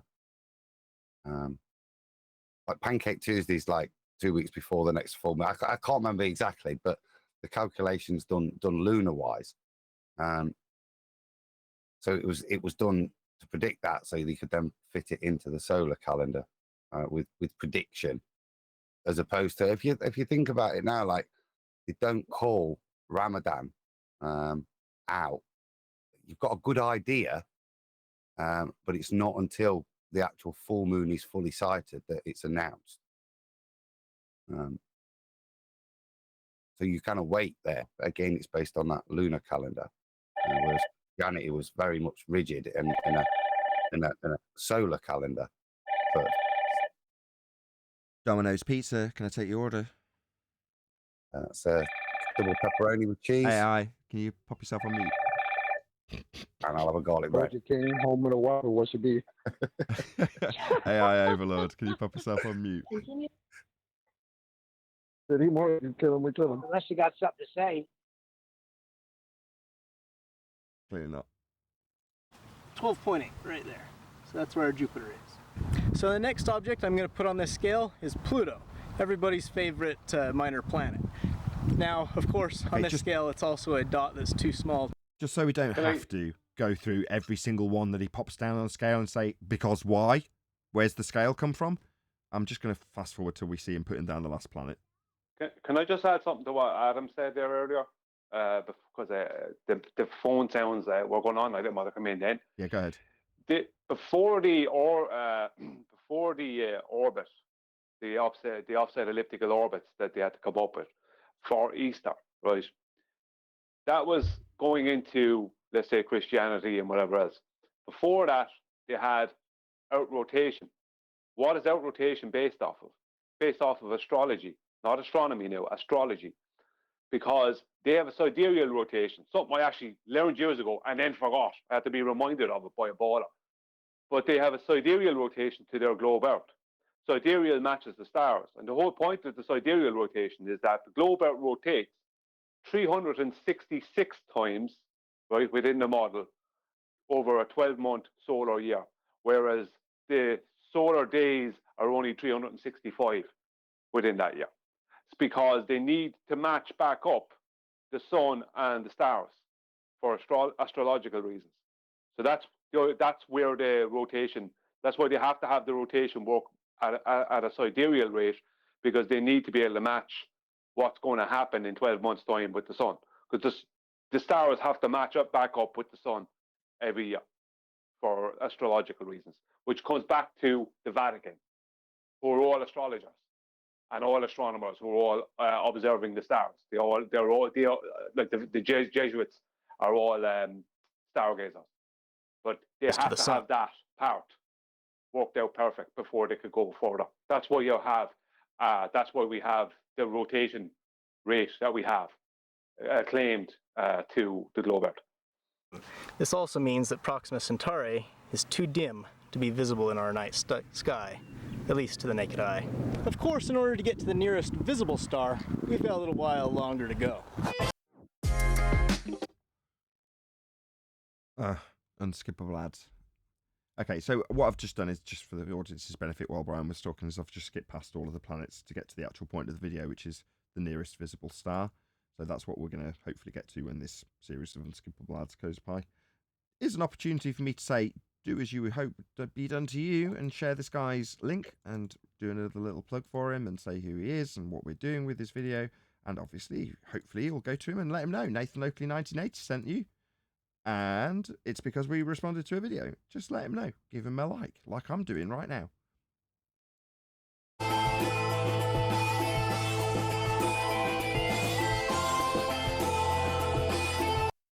Okay, so this is his drive to wherever he's going to say the closest visible star is, and he's giving you the general mapping of where it's going to be. Alpha Centauri, the nearest sun-like star to our own. And it is actually slightly larger, so it's represented here by a slightly larger P. Perfect. So now we get into the distant stars in the scaled, Kepler-based, Huygens assumption-based, Venus R-based, Earth assumption-based, geometric horizon-based, globe Earth in a vacuum model. We're now going to move on to, I said his name earlier and I can't remember it now. Who is it that had the objection about this? Got the guy's name. Brahe. Tycho Brahe. So, like with most things, when someone postulates any objection within the Vatican or within the Jesuit priesthood to an aspect that's been assumed in this model, they turn the objection into an overcome for the objection. What do I mean by that? Well, I'll dramatize it for you. I'll be Kepler. Did I say Kepler? I'll be Brahe. Right. Well, they'd have to be enormous for us to be able to see them at these vast distances. Okay? That's his objection. Now, if you paraphrase his objection and say it with a slightly different intonation, well, they would have to be enormous at these distances. You see how that works? You see how now an objection has become part of the scaling of the model, that they're just absolutely ginormous? Notice that? Why? Well, because based on their angular size, that's not actual size, and the scales given with Kepler, to be able to see these stars, they would have to be enormous. So they are. Just so we're all clear about Proxima and Alpha Centauri and Betelgeuse and all the others. They're enormous because they have to be. Just so we're clear. Can I? And then Captain Picard comes by and says, "Make it so." Indeed. And it is so. Indeed. Sounds like a long distance problem. It does sound like a long distance high energy problem. No. It's short distance high energy problem. Almost had me there. Can I just throw a bit of history out there to do with Kepler and Brahe? Just a little tidbit for the audience. Supposedly, right now, Kepler is said to have come from a poor background, right? A very struggling poor background. Kepler's mother was tried for witchcraft, and Kepler's father was a mercenary, right? Whereas Brahe came from the higher echelon of society, and supposedly, now I've seen two different names. I've seen Kepler's name and another man's name, so I can't say for definite on this. But supposedly, Brahe challenged Kepler to a duel with swords because he felt he was a better mathematician than Kepler. He had some issues with Kepler to do with maths and different things. Maybe it came back to the geocentric, heliocentric, I'm not sure. But supposedly, Kepler cut Brahe's nose off. That's why Brahe had to wear a metal nose for the rest of his days. So you'll often, if they see Brahe depicted in drawings with a metal nose. Now I don't know how true all that is, but that's the story. But Kepler was also Brahe's assistant. So I don't know what really. It's all up in the air.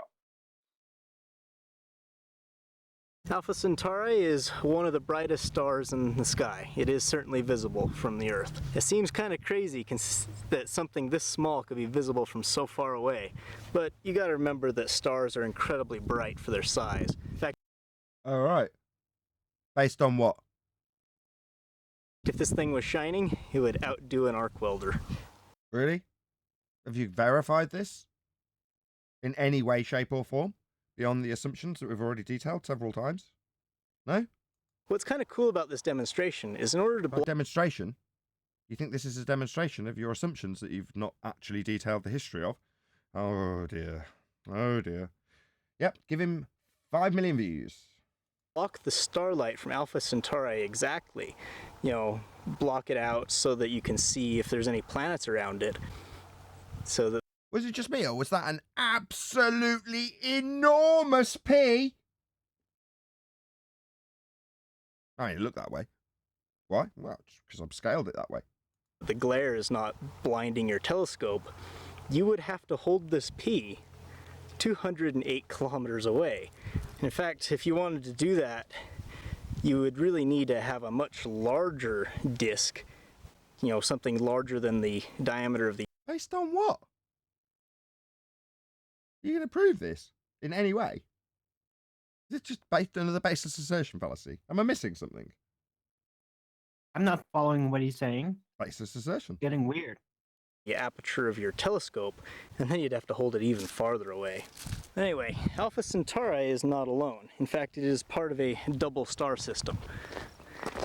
25.25 feet away, or about 7.7 meters, is Beta Centauri, a star which is slightly smaller than our own sun, so is Based on represented what? here Where do we get the scale? How do you know? How have you verified any of this? by a slightly smaller P. These two stars we know are orbiting each other because we can... Do we? How do you know orbits are real? Begging the question fallacy right on its face. No, orbits begs the question. You know because orbits. Do we need to detail again where orbits came from? Do we? Do we really? You don't know based on orbits. No, you can beg the question based on what you were indoctrinated with. can actually watch them rotating around a central point. Oh, can you now? Is that what you've inferred from your lights in the sky? Therefore, we fall around bodies of mass in an orbital motion? That's what you've surmised from that, is it? No, definitely not. Proxima Centauri is it's kind of far away for us to be certain that it is gravitationally bound to the system. So we're not entirely sure if it is a 3-star system, but that is fairly close in stellar terms. So it's likely that... Go on. Gravitationally bound? What's he talking about? Gravity doesn't bound anything since 1915.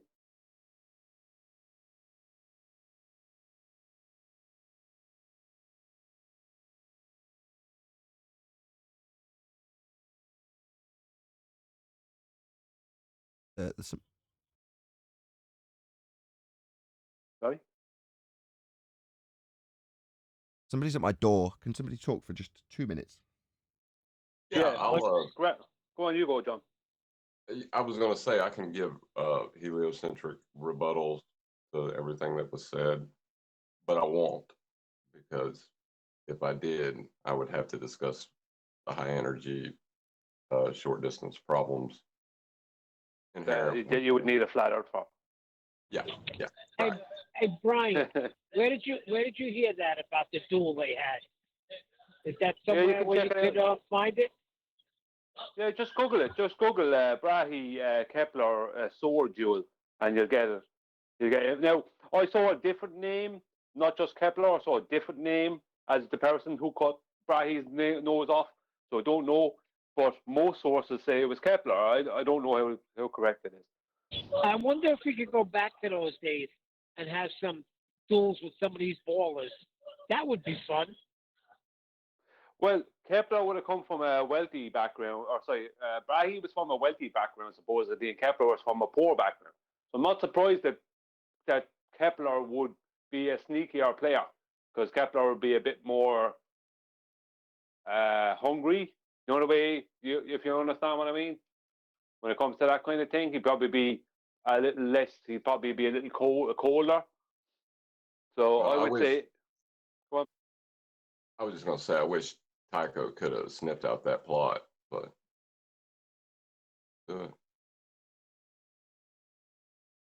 yeah. Did but you say reckon, snipped out or snipped out? He did. He said snipped out. Right. I'm back. My bad. There is some... Sorry. I just want to say there were some claims online as well that Kepler poisoned Brahe as what caused Brahe to die. I don't know if that's true either. I heard that. I did hear that. But Kepler was also Brahe's assistant at one time, so I don't know. The whole thing, look, it's heliocentric story, so we really don't know how correct it all is. Right, even though I'm slightly out of breath. It's true because we made it out of ourselves. Also, hi Neil. Thank you very much for the super chat, Godzilla. I'm going to catch my breath and then I'll do an outro. Well, just to go ahead and get the last word for the heliocentric people out there is just because these guys are detailing all the high energy, short distance problems inherent in the model, keep your faith strong to that religion. Hey, Brian, Eli, 10th man, by chance did y'all see my 3 a.m. epiphany dissertation about what we talked about before? I left it in the main chat. I tagged all you guys with it. I don't know if y'all saw it. It just came upon me. You know, you get up 3 a.m, go take a whisk, and it's like, and I don't know if I was dreaming about something or whatever that made me think of it, but it was just about what Eli said about the puddle and about 10th man talking about the shoreline and how imperative it is to be specific on that matter regarding how water, the nature of water, the order of water. But I mean, just wondered if you guys read it. That's all, because I was agreeing with both I you didn't guys. because I wasn't in Discord, so someone shares it in Why Skype. don't you just elaborate, D-Rose? Because I'm a bit confused now. Okay. I've got D-Rose, Okay, I'm 3 in the sorry. morning, going for a wee, Yeah, puddle of that's what I water, got. and a shoreline. Yeah. That's all I heard. Preferably the bit that's on topic for flat Earth debate. Ideally, Yeah. the bit that's about the topic we cover. Thank you. Well, basically, and I checked my accounts to see if things were, and I said, let me look and see what's on the Discord. No, I had a notification on the Discord. Actually, that's what happened. So I opened it up and I saw some interesting things, and then somebody asked me for something, so I sent something to them. Then I just started writing to you guys, and it was about we were talking about with the shoreline. We were talking about the Antarctica ice wall. That is not a claim by us because we haven't stepped foot on the shoreline. We haven't seen it, but we do know that there is a shoreline. But as far as the size, yada yada, Captain Cook's journey, yada yada yada, and then that's why either Brian or 10th man said to me, make sure you mention shoreline and not just container. When it comes to the level of water and proving that water needs a container. And then that's when Eli said something about because you can have a puddle of water on the surface of the ground and it's leveled. And I thought about that. It's got to be. Are you claiming a shoreline, D-Rose? Huh? So you're claiming a shoreline? No. I'm not claiming the shoreline. This is what Brian or 10th man had said. Say it's a shoreline. That's I said. Yeah. One of you guys said that 2 days ago. You got to say shoreline. Arose by any other name, shoreline, ice wall. You're still making a claim that there is physical containment there. Exactly. Well, I said it to D-Rose because I would claim a shoreline because we have liquid water. And I can make that claim that there is a shoreline because we have liquid water, because there was no evidence that liquid water can exist in a large body without a physical shoreline to contain it. Firmament? What if you're in shoreline? It's the continuance of the firmament. How have you made that distinction between a shoreline and a firmament? But that can still be the shoreline. The shoreline is firmament. Okay, well, before we get into this wrangle dangle, so we're going to go into this back and forth. And I'm going to say, if you are watching this on either Nathan Oakley 1980, actually there was a super chat I've missed. Yes, I think Retro Bill. So thank you very much indeed to Retro Bill. Also, I may as well do one more plug to my GoFundMe. So big shout out to all of you who've already supported the GoFundMe campaign. If you did want to support it, hopefully one of the moderators will stick a link in the live stream chat.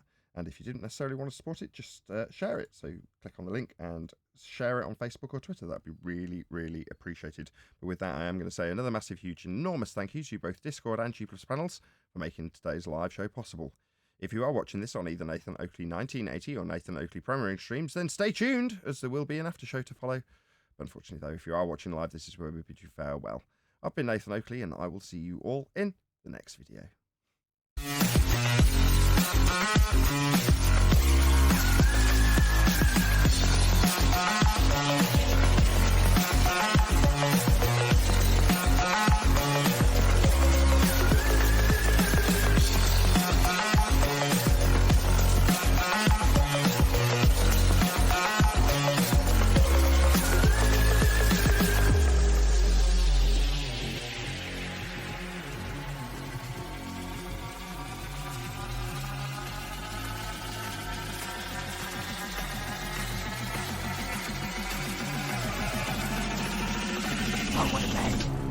And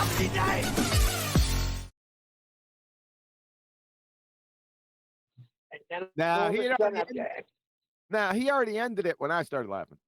oh, did he? Oh yeah, everyone was on mute well before he started to go into his little spill. When he started to call out the super chats, it was over before that. You were on mute, brother. Oh, well, and we have to talk about why he cuts Brian off all the time. What's going There on you here, go. Nathan? What's the story? Took it to me. Yeah. Yeah, you run the show, don't you? You just cut people off in the middle of things. I mean, it would have taken Brian another 30 seconds. That's it. And then Huey left. Asked and answered your own question.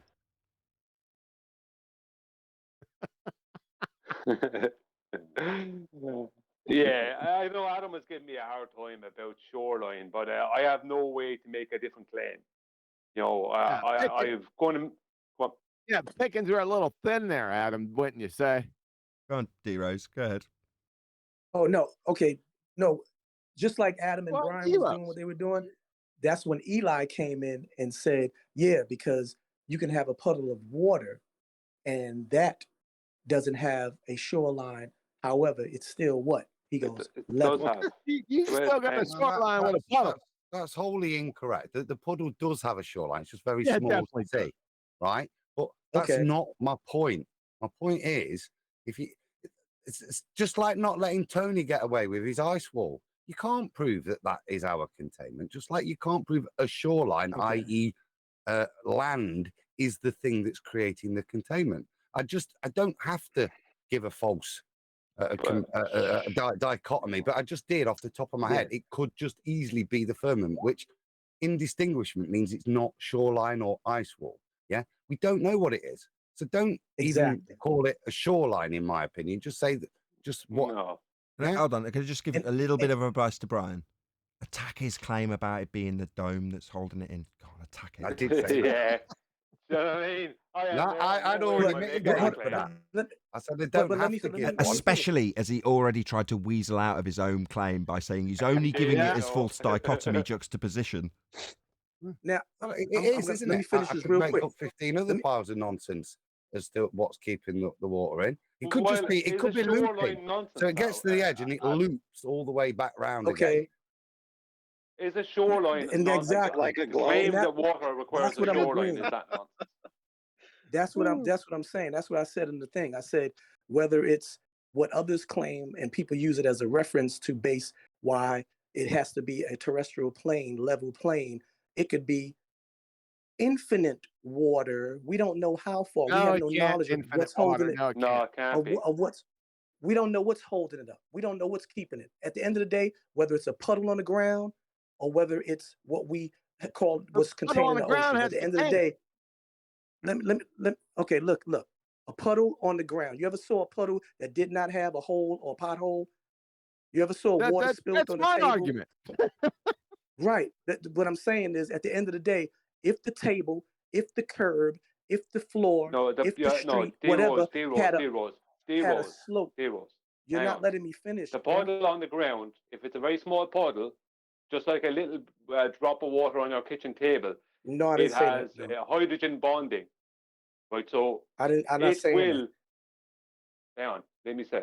It will, a very small puddle or a very small piece of water on your kitchen table has hydrogen bonding. Water has hydrogen bonding, so it will have little curves close to its edges, right? That will hold it there, and it will evaporate, whatever, or you dry it up. But the point is that, but any amount of water bigger than that requires a shoreline. So that's why I said to you, claim a shoreline, because who And I can agree. debunk your claim of a That's what I'm saying. shoreline? I agree with all of you. What I'm saying to you, if you let me finish, the Not with ending of my Adam. thing is that I could debunk it. the ending of my thing is this: whether it's a drop of water or whether it's a cup of water or a pool of water, or ocean of water, a drop of water put on the side of a basketball or put on anything with a curve, a slope, a golf course mound, the water is going to travel down to No, its it's level not. area. So it has to be a flat. drop of it water has to on be a flat basketball. surface. Oh my God, you're You- wrong. Can you dude. agree? Can you agree that the bubble, the little ball of No, hydrogen, whatever you know, Drop of adhered water on hydrogen a still has to basketball sit is on the. not going to flow. Would you listen to me? A drop of You water guys on a basketball. understand what you're arguing about, for God's sake. I'm not. Yeah, I'm fucking not arguing. stupid. I'm agreeing with him, and you're going. I'm not arguing. You're going back and forth with me. I'm agreeing with you by saying that's true. Whatever you said, explain what the drop of Stupid water as is. I Glover's understand. arguing. I understand the drop of water. What I'm No, saying is a drop of water, only for it to stay in its position, has to be applied upon a flat surface. That's not true. No, not a you drop of could- water. You said you agreed with me, but you didn't listen to what I said. If you just when someone says listen, you have to be quiet and listen. Not a drop. A drop of water will stay on a basketball because of hydrogen bonding. Because it's a very, very small amount of water. A bigger amount of water won't. That will roll off the basketball. And that's why I said a puddle. A puddle. But like a puddle you can be step- the same. A puddle can be the same. A puddle can be very small and not need to have a shoreline because it has hydrogen bonding. But if it becomes any bigger than the minute I wouldn't know size, about that. So a puddle. That's not. So you're that's not telling exactly you're true. telling me that a puddle. I can put water onto my table now. It won't have a shoreline. Hang on, D-Rose, please. D-Rose, one moment. This is annoying me. Right? I can put going on water in on here? my kitchen table now, and it will have curved edges at the circumference of it. It will have curved edges, right? Due to hydrogen bonding, it won't have a physical shoreline stopping it. Dude, the hydrogen bonding. Adam, aren't you gonna Nobody's disputing that, Brian. Hold on. Let me. That's ridiculous. Covalent bonding and What- covalent and listen, hydrogen bonding. the difference Nobody's between disputing that. the difference between just spilling some milk or some water on your table and looking at the ocean with waves and subject to wind and all that. We know for damn sure that it's sitting in a depression of land like that. That's it, man. That's it. No, Exactly. you don't. And know. Why nobody's do you never- keep and making that nobody- outlandish claim? Well, it could be next to claim. it could be next to the wave generators of God next to the firmament too. Whatever you want. You know Let what? me make a statement. I live that on whatever a it golf is, course. Hold You on, guys are out to hold on, I've lunch, got too many bros. people. I can cope with two. Okay, Just- because everybody's just cutting Hold on. into my That thing. means hold on. I That, live- that doesn't mean carry on because you've decided. Right. Adam, go ahead. Then D Rose. Hopefully everyone else will keep up. Well, I Did my would be- puddle statement the other day start all this? What the hell's going on here? you cause this chocolate. You guys all right? You ain't Adam. Yeah, but he's chocolate, so he's allowed. Okay. I would Adam? say, I would make a statement if you're going to talk about this, that whether we're talking about surface tension, whatever, which is a very strange distraction, if I'm going to make a statement that I could agree on, I would say, whatever it is, it's providing containment. As to the nature of the material, no idea. Ice, firmaments, shorelines, whatever. I can't make that claim. I can make with certainty a claim of containment, and I'd leave my claim there. I agree 1,000%. And what all I was saying was, I live on the golf course, and I've never seen a Adam. puddle. Let me finish, please. I live on a golf course, and I've never seen a mound, whether it be the first hole to the 18th hole, a mound at the slope of it, holding a hydrogen tension, sustained position puddle. You're confusing yourself Yeah. with that. No, I'm not confusing myself. I'm not confusing myself. It's a I'm false Adam is also equivalent. confused. supporting what You're y'all are talking saying. about- Y'all acting like I'm going against it. I know, but I'm just confused why you keep going to water tension. It's nothing. It's not linked. Elijah's saying that it's not relevant to large bodies of water. Waves, it's gone. There's no water tension there, so you've got a wave. That's not really the containment, is it? Yeah, that's just a. And I, Go on, Brian, because I know you're Adam. desperate. yeah, because of what you said, it told me exactly what was going on in your head. An ice wall is a shoreline. You said No, you think a missed the shoreline has to point, be Brian. sand or whatever. It No, doesn't. I said when I say I'm not, shoreline, it Brian. doesn't have to be made. Hang on, I didn't claim it was made of anything. I said shoreline, No, not but what it's made okay. That's what I said. I'm not prepared to go that far. Yeah, Yeah, I said fair. containment. I don't think, if well, for whatever reason, with my false dichotomy, then that you've just got the firmament and it wraps around. If the point of containment is just the firmament, there was no land. Are you saying that it's like putting water in a beaker, isn't it? Where it meets the beaker, that's a shoreline. No. It gives a definition. There's no need to add, to me, something that, oh, I'm challenging it because it means something, shoreline. It means something much more specific than containment. Well, fair enough. Nobody in the history of containment- language has ever referred to the edge of a Forget it. Someone else is going to just talk over me. Forget it.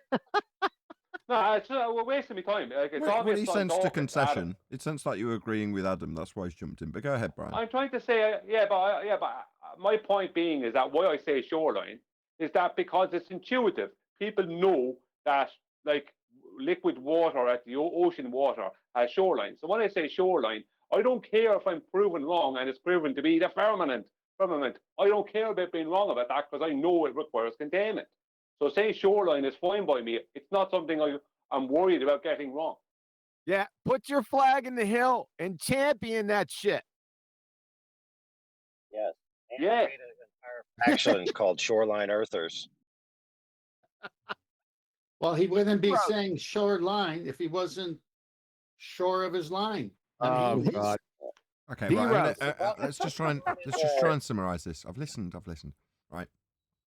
On the one hand, I'm going to take it away from Brian's claim of shoreline and just put it on someone else that hasn't made a claim, just so it's hypothetically the same. Which is to say that if somebody was sat here saying, no, there is a dome, and the dome goes all the way around to the edge and underneath, therefore the water's lapping up against the sides of the dome. Right. Now, in the same or similar vein, I wouldn't necessarily correct them. It's fine. I know that containment is sufficient. Likewise, with Brian's claim, it's like, fine. If you want to say shoreline, I don't know that it's not the case, but I wouldn't be so bold, just to reaffirm Adam's point, to make the claim. And now I'm going to reiterate Adam's point more by saying the reason I would side with Adam in all of this, because he's saying, why embolden yourself into a position of making the claim? Because, like when I jokingly earlier said, Brian, attack his claim about it being a dome edge, and he's compared it to a beaker now, latch on that. The reason I joked about it is because the moment you've done that, or Adam, even when you do it right, and you've got the best of intentions, you're trying to give a comparison in a false dichotomy. You're not even claiming it, right? They'll latch onto it and attack that. Now, in this instance, it would be remiss of Adam to not make that point, I'm so glad he has, and attack you on it for the lack of validity you can offer for it. His point at the end being, why bother? If containment is what you're happy to concede is sufficient, why not just use that? You haven't then got to defend the basis of the description of a shoreline or of a dome edge if you haven't specifically said it. Now, that's not to say I would say, prove your shoreline, because frankly, does it matter? We don't know either way either, and that would be the first thing I would say. But you're going to have to defend that now, Brian. No, a shoreline is a container. Oh my goodness. I totally agree. Properties aren't equivalent. It's so is a beaker. Absolutely fair. Like what Nathan said is absolutely fair. Come on, like. Do you remember how this whole Do an conversation got in-house started? critique. Just let me know when I can talk. I'll wait. Well, just for Brian's That ain't benefit gonna before you do, 10th. In the same way, right, Anthony claims there's a ring of ice around us. For whatever goddamn reason, he's decided we've melted out of a big chunk of ice, right? He's got nothing to substantiate it, but in his description, there is no shoreline. There's like a cup, like in Adam's description, right? We're in the bottom of a depression in a cup in a big bit of ice. Well, prove your ice wall. Prove that there's the ocean's lapping up against the side of the ice, and we're in a big cup. Yeah? You can't. Well, likewise, you can't prove that there's water going onto the edge of the land beyond the ocean that forms the sea line or edge of the land that forms the containment. That's a shoreline. You can't prove that anywhere near as much as or anything like in the same way Anthony can't prove his ice wall. You can't prove your shoreline. But there's no need to make the claim. Well, I can prove my dome. Yeah, it is to provoke Adam. It's Brian, then 10th. Thank you. I can understand that, and I understand. Oh, be super careful. Don't say shoreline. That is also a container. Say container, right? Don't say shoreline.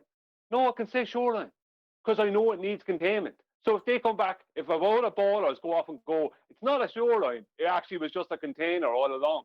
Do you think I care? prove to me, show me, yeah, exactly, Kiwi. Show me some saltwater oceans that don't have shorelines. I mean, that's fine. I don't go around saying things that I'm happy to be proven wrong about later. I just put them in a way that means I'm not having to be proven wrong later. That's the point of the comment. For me. It's not. It's a lose. I mean, it is also true that this hold is on, Eli. Hold on. this is just one sec. AI's been trying to get a word in for a while. Then Eli, go ahead, AI. I mean, this game for some of us nearly a decade, right? Shouldn't make sophomoric rhetorical failures, right? The idea that transitive properties are equivalent, where all things that are containers means all things that are the otherwise are also shorelines. It doesn't make any sense to even make these types of arguments. You could solve so many problems by just saying things like could be, might be, possibility, rather than making anything in the affirmative statement that you don't know is necessary. For example, there's another permutation of a boundary from which nothing could proceed. It's not a physical container at all. And that's just the end of spatial reality, which, by the way, is rational. Also, a container is rational. Also, shoreline is rational. They're not outlandish claims. They are rational claims, but they're not necessary. They're not proven, and they're practically unprovable in principle, at least in the present day. So why take a flag on any of them at all? Did you say the end of spatial reality? That's what I'm wondering. What is that? Let's major on that minor. Brian, feel free to respond. That was directed to you. Then Eli. Sorry, Eli. You have to wait. Well, as I said, I just give the same response again. I don't mind if someone proves me wrong that it's not what is defined as a shoreline. If someone says it's actually a containment, a physical containment, then I don't mind. Just for anyone's benefit, the Earth right? is not a globe. I know the Earth is. 1 second. I know the Earth is not a globe. I know liquid water will not behave like they claim it behaves on a globe Earth. That's all I need to know. So all they'll do is by debunking me saying it's a shoreline, is affirm that it's not a globe. That's all that's important to me. So I'm okay with it. Thanks. Okay. Just before Eli goes, Eli next. Thank you, E. Right. A couple of What am shows I, ago, Dirk? Brian, you made a No, specific. not you, Tent. No one gave you permission yet. Yeah, 10th was supposed to go a while ago. I thought you already did. Did you not already go? Did you not already do your thing, 10th? Oh, my bad. Go ahead. No, you said. My bad. Let's go. Tent said, let me know when he can. Okay, when let's I just can get talk. the order. That's what Tent said. Okay. We haven't let him know yet. 10th. That's right. Then Keely, you Eli's got it. definitely going to the back of the cube because he's black. So QE, then Eli. It's Black History Month. It's February, for the love of Christ. 10th. Go ahead. Then Eli. Black then History QE, Month. please. But go ahead. For the love of fuck, Eli. The genesis of this argument happened when someone said the ice wall is holding the water back. And I said, well, you don't need an ice wall because shorelines work just fine as well. So we were contrasting the different ways that water could be held back. So we weren't saying anything other than it doesn't have to be a 200-foot ice wall around the perimeter of something. It could just be a shoreline. That's all we said. Yeah, but that's got weasel. That was Can AI's I- point. AI just made that point. He's saying you could have weasel words in there. Go ahead, Eli. What weasel words? The point was made Could back have. then that as long as it's 1 inch or half an inch above the level of water, it would hold back the water. That's all it Is was. that- Nothing Is more. that the other day They're all chocolate. when I gave the example of the puddles? I'm just Yeah. like I've been working, so I'm You trying to don't sound catch up like on what's Eli. going on. What's going Right? on? So Eli, go ahead. no, but I was the one that made. I love it. Go ahead. Can I just I finish? love it. Chocolate No, true to all form. black people sound the same. There you go. I said he doesn't sound No like doubt, no- Eli no because he doubt, no doesn't.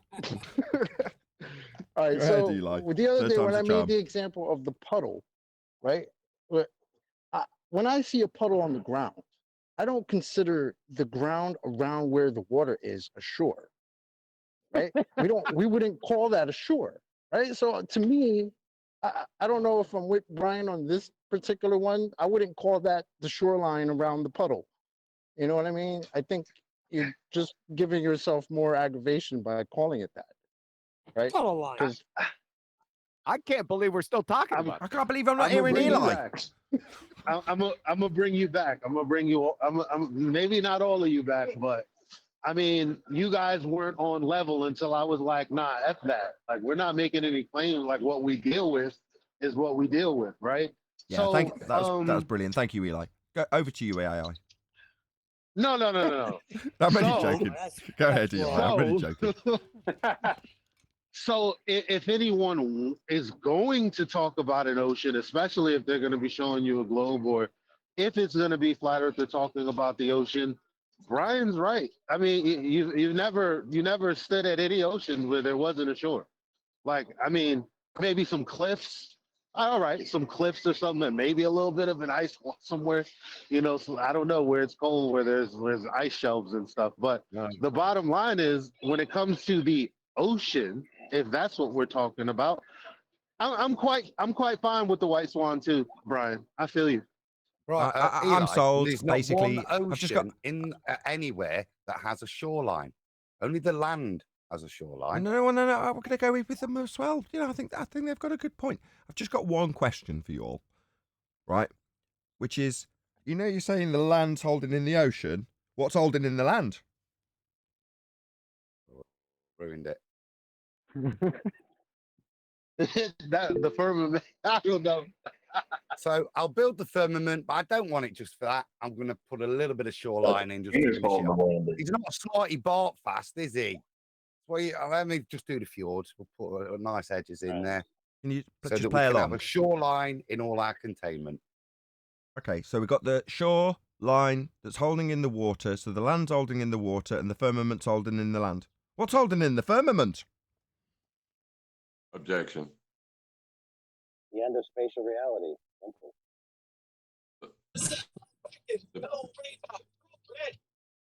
About probably on Tuesday, Neil. I don't know. I've decided yet.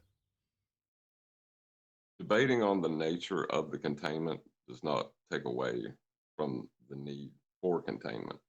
Boom. So this conversation can only take place between people who have accepted the fact that containment is required. But it is a debatable issue. Agreed. However, amongst friends, that's why earlier I was like, if this was being debated with a baller upon making the claim, are they going to A, accept the notion that we must have containment, or B, attack your claim of the type of containment you suggest when you say shoreline? Vote now. Yes, it's B. It's I definitely B. want to hear about spatial reality. Yeah, not related, Neil. Just on that, that was the whole point of me bringing it. I wouldn't ever, if me and Brian are chatting after show, and he said, I wouldn't pick him up. I only picked it up, yeah, because in response to if you're talking to a baller. Otherwise, we all know what we're talking about, don't we? Like I said, there's no need to make the claim when the baller's about. Keep it. And, to what John related to, get them to the point that containment is required. That's the important point to move on, not what it's made of. But what Brian said is not without merit, because there are rhetorical tactics you can use in a present argument train where you get the opponent to concede to a point by seeming to initiate a point that they refute. And the refutation of that point, the same logic applies to the same point they were just making. And you say, excellent, I agree with you, therefore we're both wrong. And you just get to it, and you fell for my trap. Now, you got to do that with some tact and some skill. Otherwise, the onlooker thinks that you conceded to the other person's point. So if you're not adept at doing that, it's going to make a fool out of yourself in the proposition you're trying to prove. Next level stuff or next level debating? Yeah, but the ballers watching will never understand it. Like, self-awareness is not top of their list type shit, you know? No, for the most part, shy and bashful, and I'm just talking the majority of the ones that cover this subject. You know, in order to be in this arena, they've got to have the entirety of the Western world and consensus behind them in order to do it. You know, to attack a minority, they need the consensus worldview behind them. What does that say about them? Fair, but do we need the Glober in question that's specifically being addressed or is present for the argument to be convinced? No, we don't. That's not necessary. All we need is proper exposition of our point. And for anybody who's open to the idea to hear that, whether they be on the journey, just beginning, or open to new ideas, they will hear the way in which the Glober responds and the way in which the flat earther responds, and they'll make a decision of whether to continue down that journey based on that. So the idea that we must beat the Glober present isn't always necessarily true, even though that could happen. I'll hear your objection in just one sec, Kiwi. Also, on the same note, and it's to my detriment, admittedly, is when at a more surface level, rather than the nuance of the debate that's been won or lost with that concession that you detailed earlier in a clever ploy, 10th Man makes the point that just by tone and timbre and general attitude and demeanour, people will make their assessment on who's won. In other words, they're not even necessarily paying attention to the argument, they're just paying attention to how foul the language is out of one of the opponents, and then deciding on whether or not that personality has won the debate. And it's along the same lines, you know. Anyway, go ahead, Kiwi. What was your objection?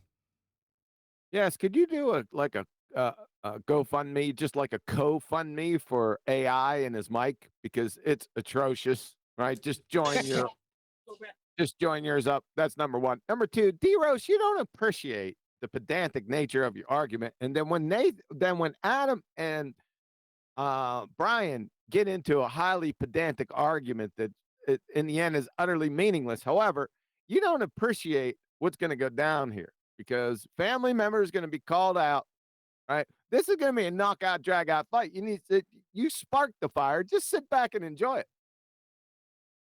That's all I had. Who are you talking to? Yep. D-Rose. Who? Talking to D-Rose? Yes. Yes. Did you call me? Yeah, I did. This You must have didn't been listen while I just talked? Okay. No, I'm sorry. Called you out, more like. See, I'm at work.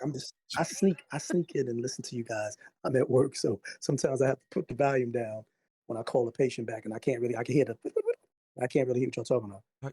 But I'm David, sorry. can you summarize I heard your voice. You say you got to step away. So vote 1 for definitely a shill in the chat, or 2 for D-Rose. No, just at work. It's all legit. Can I ask 3 questions? Definitely. Yes. May I ask 3 questions? No, you can't then. No. 3. Okay. Nathan, let me know when I can talk again, please. Fellas, Hold on. D-Rose wants to protest more. Go ahead, D-Rose. Fellas, I love the stimulated conversation that it erupted. But I'm saying though, all I was saying was that whether it's whatever Brian called it, he's going to do it again. No, listen to me. A hydrogen retention adherence bubble, whether it's a bubble, depending on the size, yada. What I'm saying is, no one has ever seen, I've never seen a puddle sustain a hydrogen retention adherence to the surface on a curved surface, whether it be a slope, a hill, or a mound. That puddle, that thing, I'm not talking about this little micro bubble that you see with precipitation, on the leaf and everything. I'm talking about the puddle that you can step on when you're walking the street. That puddle that has no containment, no curved, convex edge to hold it, but it still sits there and it's flat, and you can see your reflection in it on the street. That thing right there is flat. And why is it flat and doesn't roll down the street? Okay, because it's not level. It's not level though. It could be flat, but it's not level. I'm looking at a puddle right now that definitely looks like it's on a flat surface. I'm walking on the street. However, I can see where the pool is pooling more water. So I know it's not level for sure. No, there guys, you go. Now you're helping me out. You're helping me out. The definition so of a pool and a puddle requires, doesn't it, a lower level? Yeah, otherwise, just surface water is what we call it. But when we've got a hole in the ground and it fills up with water, we use the term puddle. Or ball if for a bigger one. But a little one we call puddle. But in its definition And then, requires a drop below the surface level for it to puddle right. in. Okay. So you'll never see a puddle that's not a puddle. Right. And you'll never see a puddle on a convex surface. Because it's not the If I definition of a puddle. then because water it can't right. That's what I'm saying. It cannot form itself as a puddle or The or a puddle bubble by because it'll the slope, it'll run. definition is That formed was in the all I was saying. container. It was a simple thing. It was me confirming and reiterating, agreeing with you guys. Okay. So how did this go to Brian's assertion that we've got a shoreline? No, it was because in the beginning of the conversation, Brian was talking about shoreline, and then he was making sure I make sure that I mention shoreline and don't just say containment and leave it vague. Make sure I mention shoreline with regard to. So we Brian, didn't get that. Brian was in collusion with you and making sure you Right. said specific key words. Exactly. Yeah, and, I did. and then, I and said then that to him, Eli, yeah. and then you're right. And then Eli was in collusion with him, and he broke it down in that thing. But this is what I'm really Elijah unsure ended about with. how this all Elijah ended originated. with level. There you go. I'm really But then unsure Eli on ended with the whole level. story. Can you start over again? Yes, please. Can we have it I just already summarized? shared how they originated. I Can I just can clarify if you like. can I just Press cut I more can on my wrist? clarify if you like. Can I just cut my wrist, please? Yeah, please. Loud noises. Nathan, can we have I another don't want to poll? do it Number again. one, if Brian is a gatekeeper, I already Huey, I have wrote my it down. suspicions. Huey, I wrote it down. It's in the main chat, Huey. It's in the main chat. It's in the main chat. And whoever asked me where is that, I sent it to them too. I think It was who was it? quantum Somebody eraser. asked me where Is it's that at. your 3 o'clock in the He morning? didn't. Oh He yeah, didn't really Gene. want it Heroes, though. Gene man. 817. Gene You 817. need an I wrote it down. intervention, bro. Are you being bullied by other flat No, earthers? no. Okay, just so we cleared that up. No, no AI, worries. Okay, so knock we're it off. all in Knock agreement. it off. We've got a shoreline. Knock it. Can I ask Gotta those show straight it. I'm questions, not biting. please? I'm not biting. Get him in, Tom. No, fair. But I said the bully statement for a reason because we've all been doing this so long and we think that our arguments are good and that our position is good and that our rhetorical tactics are good.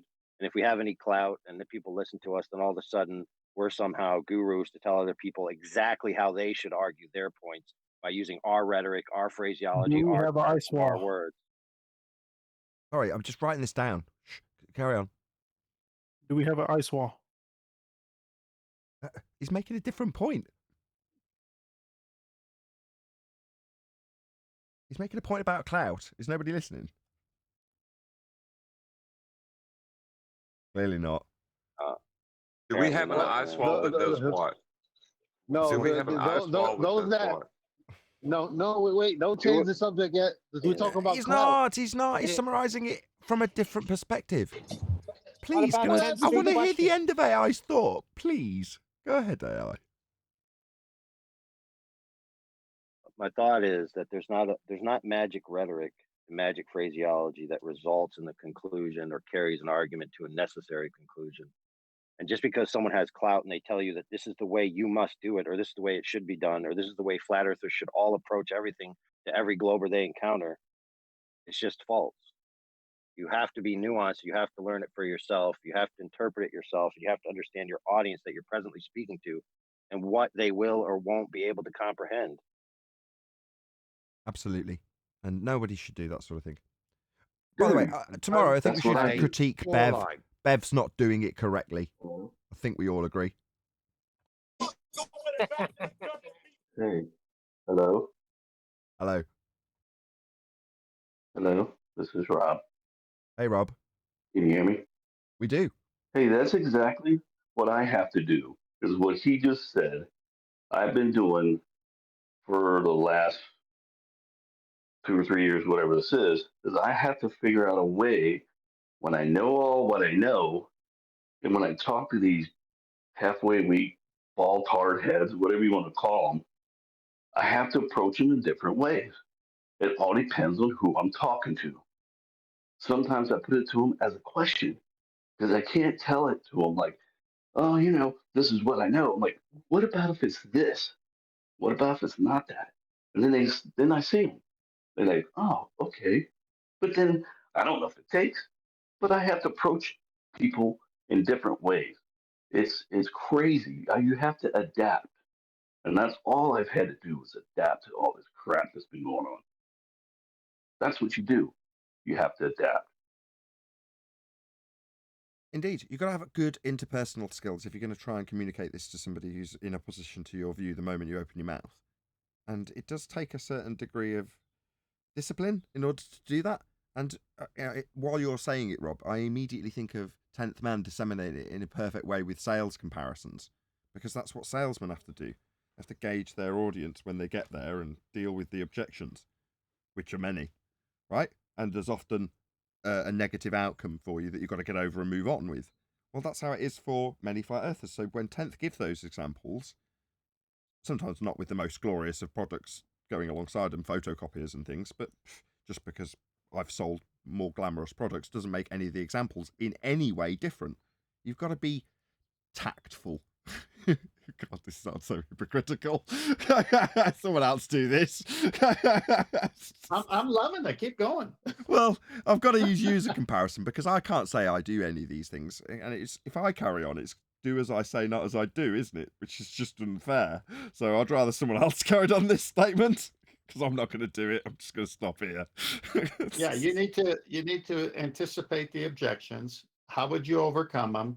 What is does your customer actually need the product? Then you're going to anticipate the objections and overcome it because he's going to buy it from somebody. You want it to be you. You want to make the commission. So you have to know how to overcome. Yeah, I'm in the middle here. So you have to know both sides, and you have to know your competition's product. So in our case here, we know the globe claims. We know heliocentrism versus geocentrism. We know globe Earth versus flat Earth. And so when they come, this gentleman who just came on, he's going to use tactfulness in asking questions, which is the best way. Always ask questions. Why do you believe the Earth is a globe? Where did you first learn it? Who told you? Was it ever measured or is it a calculation? You start this way. Start this way because they'll run out of answers and realize, you know what? I have never checked it out for myself. This is If why you I'm care glad. what they think. I just want to say Yeah, this is if you why I'm care glad what they 10th think. gave that description. And the reason I'm glad is because there's a conflict of interest, right? I mean, if it's not glaring enough with all the gags about the GoFundMe campaign that I'm currently running, and in sincerity, I do want people to support that. But that's where the conflict of interest comes in. My motivation is to sell the channel, to sell the show, to get the audience figures up, to get the subscriber count up, right? All of which benefits me in a financial sense because I'm a YouTuber.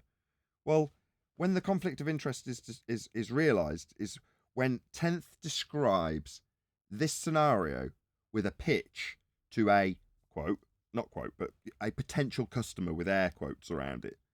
Well, I don't view the people we oppose as that. Now, that's the way to view them for the people who maybe glean from the show what they want to glean from it, which is a way of, dare I say it, converting others into the understanding they have.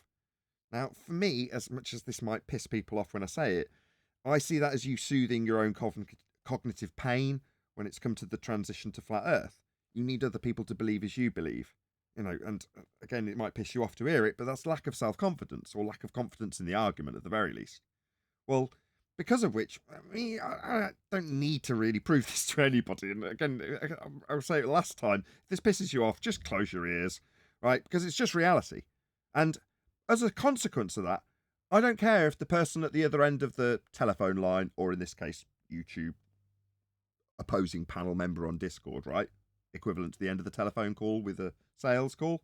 Well, I don't care if they buy my product. Literally, I couldn't care less. You don't want to buy it? Oh, well, okay.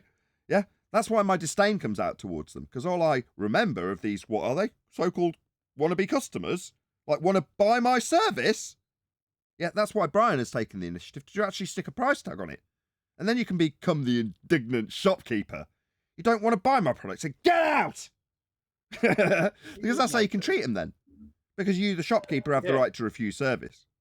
What's that? But you're not, are you? Them turning up, right, and calling you a retard is them buying your product. Exactly. Them watching you and swearing is them buying your product. Exactly.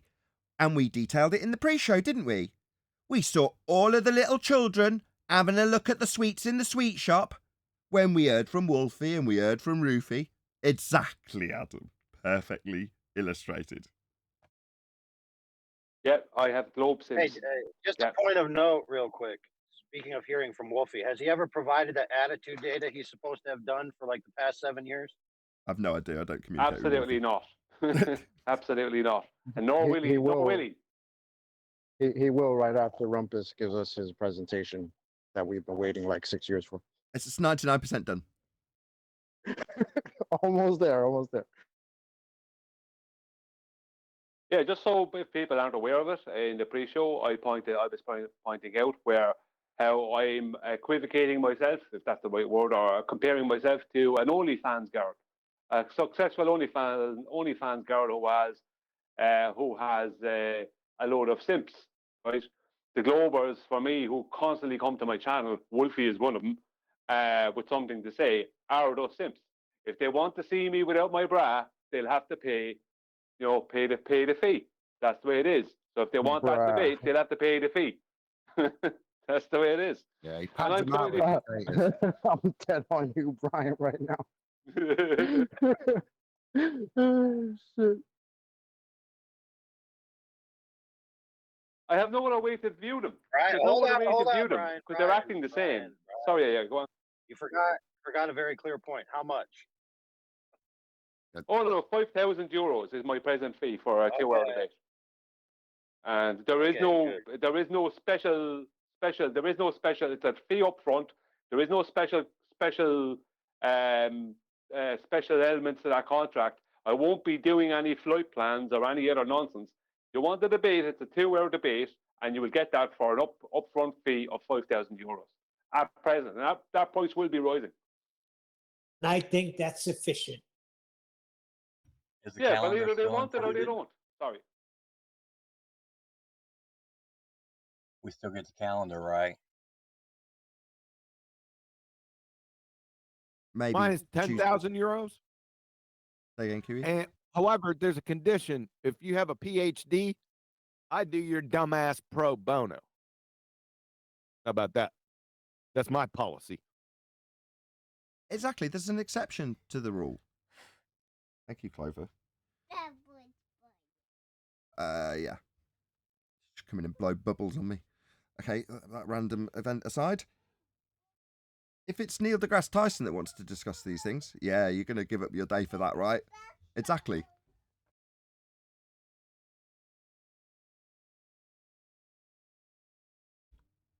I don't know. It depends what's going on that day. You guys want to take a look at the Astro Boy or Astro Cody? Hold on. Wait, Neil deGrasse Tyson doesn't have to pay? No. He's still got to pay. As long as he signs my book. As long as he signs the book. It's worth more signed. I get it. Dude, if any flat earther turns down a conversation with Neil deGrasse Tyson, I mean, I think that'd be a faux pas on their part. Absolutely. Do you guys think Joe Rogan ever will have a flat earther? He'll probably get the dumbest motherfucker in the world. No swearing. I mean, I'd still have some of my expenses Joe Rogan's paid. had Eddie Bravo on a few times already. But he shuts them down. Every time they Bravo talk, he shuts them down. Ah, bro. Yeah, he shuts them down, and that's his friend. Down. So imagine just some random flat earther he doesn't know. He shuts Eddie Bravo down, and he knows him for years. So I don't know. Dude, you guys want to see something really interesting that happened on Joe Rogan's show when Eddie Bravo was there. Eddie Bravo was talking about flat Earth. There was another guy who had previously been on Joe Rogan's show talking about, astronomy and all these different types of astrophysics and stuff. And he got so heated at Eddie Bravo that he literally stood up and walked over to him like he was about to fight him. We're talking about like a 5'7", 110-pound wet paper noodle trying to flex on Eddie Bravo over the globe Earth, flat Earth argument. It's hilarious. Really? I didn't see that. I gotta go find that. How many years ago was that, AI? Dude, I could not tell you. But it's hilarious. Proper triggered, isn't it? My mission will be to find that. Flare up to Eddie Bravo. Well, that's exactly. It's the red rage of rationale that leaves the brains of globers to the point where you don't look at Eddie Bravo and not only go, the guy's obviously ripped. You forget that the guy's going to kick your ass because he can kick people's ass. You forget because you're so enraged at the opposition to your globe faith that you square up to somebody that is going to kill you if they have to. You know what I mean? It's just insane. Nobody's scared of Joe Rogan. I'll show you it's a globe. I'm going to beat you up, Eddie Bravo. I'm so But right. Joe Rogan's a fighter himself, isn't he? So maybe that's why that. You're talking about some guest, some stripper piss with a globe belief. Oh, okay, my bad. I caught it wrong. So it was a guest that was on with Joe Rogan and Correct. Eddie Bravo Yeah. that Yeah. stepped to Eddie Bravo. Oh, Joe Rogan. what Wait, the but hell? I thought you meant it was Joe Rogan. No. Joe Rogan and wouldn't fight Eddie Bravo over it. That's retarded. He's intelligent enough to okay. understand that And he damages. According to Owen Benjamin, Joe Rogan's only 5'3" anyway. So what?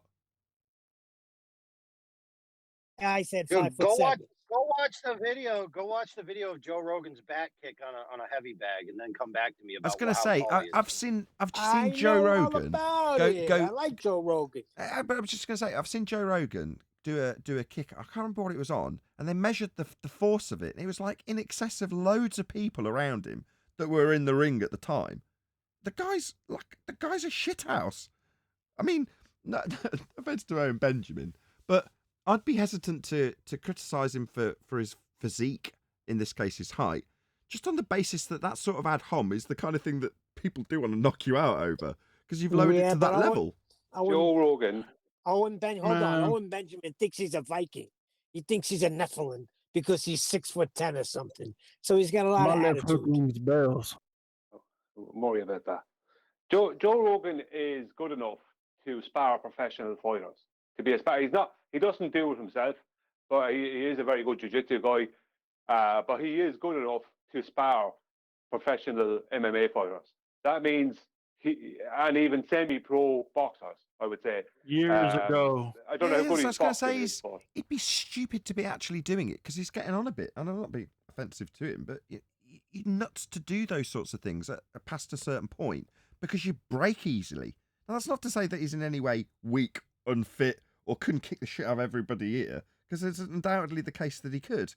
But it's further to that, so irrelevant to the argument points that he makes. And in this case, I can't remember who said it, someone on the panel said, Joe Rogan's smart enough not to square up to Eddie in this because they've got a disagreement in that. It's like, isn't that the heat of the discussion part of his show?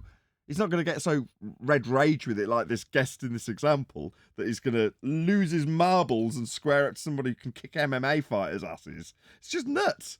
But that's the red rage that's the pain. I'll just get to the final point, the main point.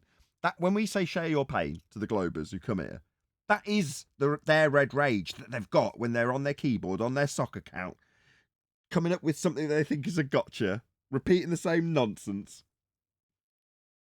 They're in pain. The two of them aren't going to fight because they're friends, for a start. Secondly, they're not going to have a fight over a topic of disagreement. That's not reason to have a fight. They don't have the need to have a fight. They're calm. What you would find about anyone who does any of that is they're calm people. They don't get angry easy. They're calm because it makes you that way. When you do that training, it makes you that way. All the wrestling and all that makes you calm because you have to be calm. You have to be patient, otherwise you're going to lose. But the thing I've had Wrong. Some people are hard-headed. No. I know. I'll let Brian go. Right. I just want to drop this in because I forget. I watch a lawyer channel called Bruce Rivers, or CLR, Bruce Rivers, Criminal Lawyer Reacts, right? And he's talking about Andrew Tate, who's another, I don't know if he's MMA, I don't know Andrew Tate's backstory, but he's a fighter, and he's clearly, just by looking at him, hard as nails. But he's been locked up without charge, without trial, repeatedly, having the 30-day period extended, right? And while this is being discussed by Bruce Rivers, the point he went to, and I don't know if he did it as a subtle dig, was to allude to the idea that because he's very, and the word he used was zen, he said, oh, he's trained for that. He might be in solitary confinement, locked up without charge, but, he can lean on his training and he can find his zen point, or whatever it is he said. And while I was saying it, I was thinking, you bastard. You're digging the knife in while this guy's locked up without charge. But you're saying, yeah, you a boxer, lean back on your zen or whatever it is you do to find your happy place or whatever it is you do before you like. Oh, come on, mate, that's a bit of a stretch. But Brian's about to go somewhere similar. So go ahead, Brian. Well, no, I'm just saying that in everyday life, if you do that kind of training, you are a calm person. You're not going around trying to prove yourself because you don't feel the need to do it. The same way as people who are boxers aren't going around looking for street fights. They don't feel the need to do it. It's boxing is their thing. That's what they do. They go to the boxing club. They box. That's what they do. Okay. But Just for the sake of this not going off on this tangent, right? I'm just going to say, for the sake of this example, we will accept your stereotyping, fallacy, and generalization. But it's very much not. I heard someone object, and I know from knowing a reasonable amount about fighting and how people come up through the ranks, how some of them have very much got something to prove and are brawlers and hot-headed and all the rest of the same thing as the objection came from.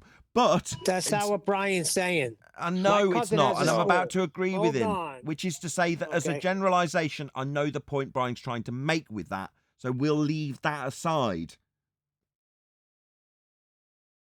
Neil understands what I mean.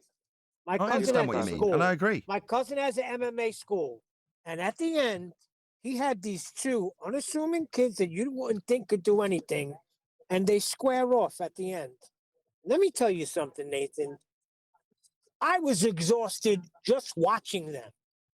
Lasted for 20 minutes, throwing each other all over the place.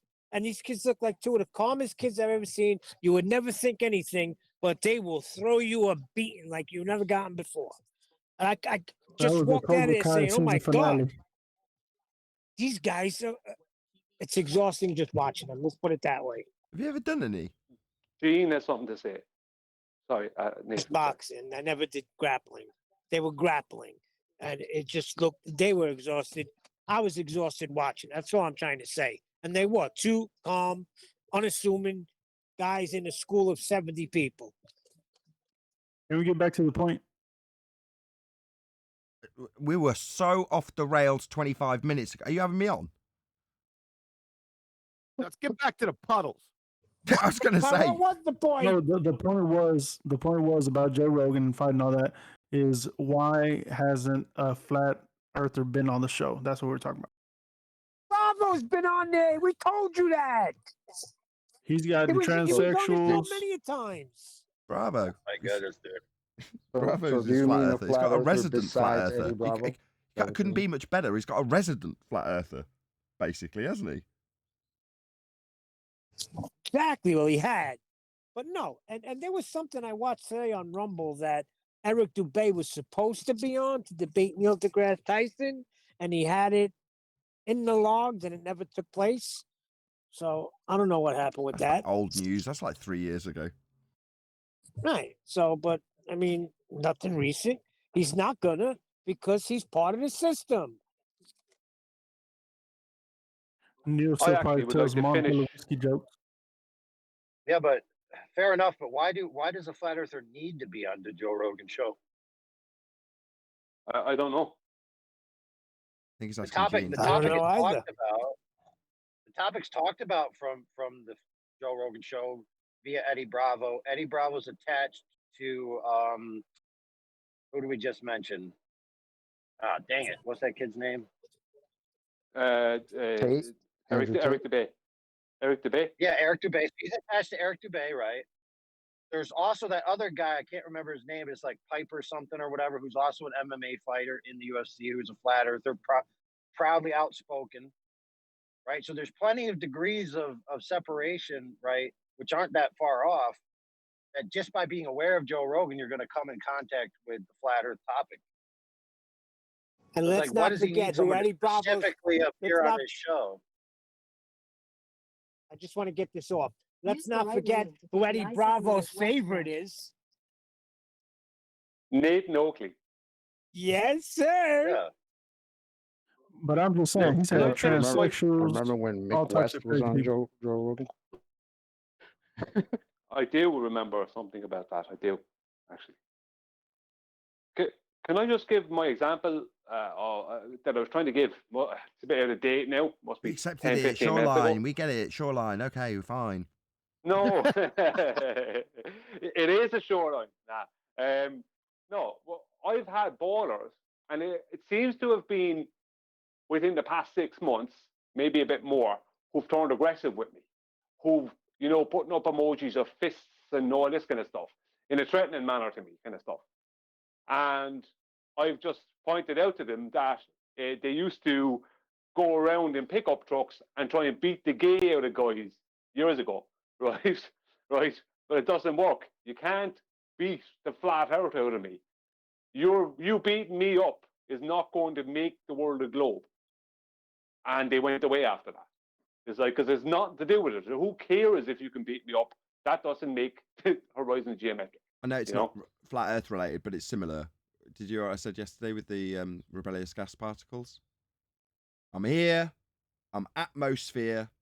Get used to it. Oh yeah, the rebellious ones. Correct.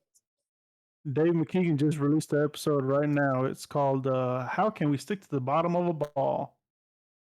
Right, this I'd like to address, because Brian, when he was talking about the fighters, some little chump wandering up to you, if you're a proper fighter, yeah, you don't even engage, yeah.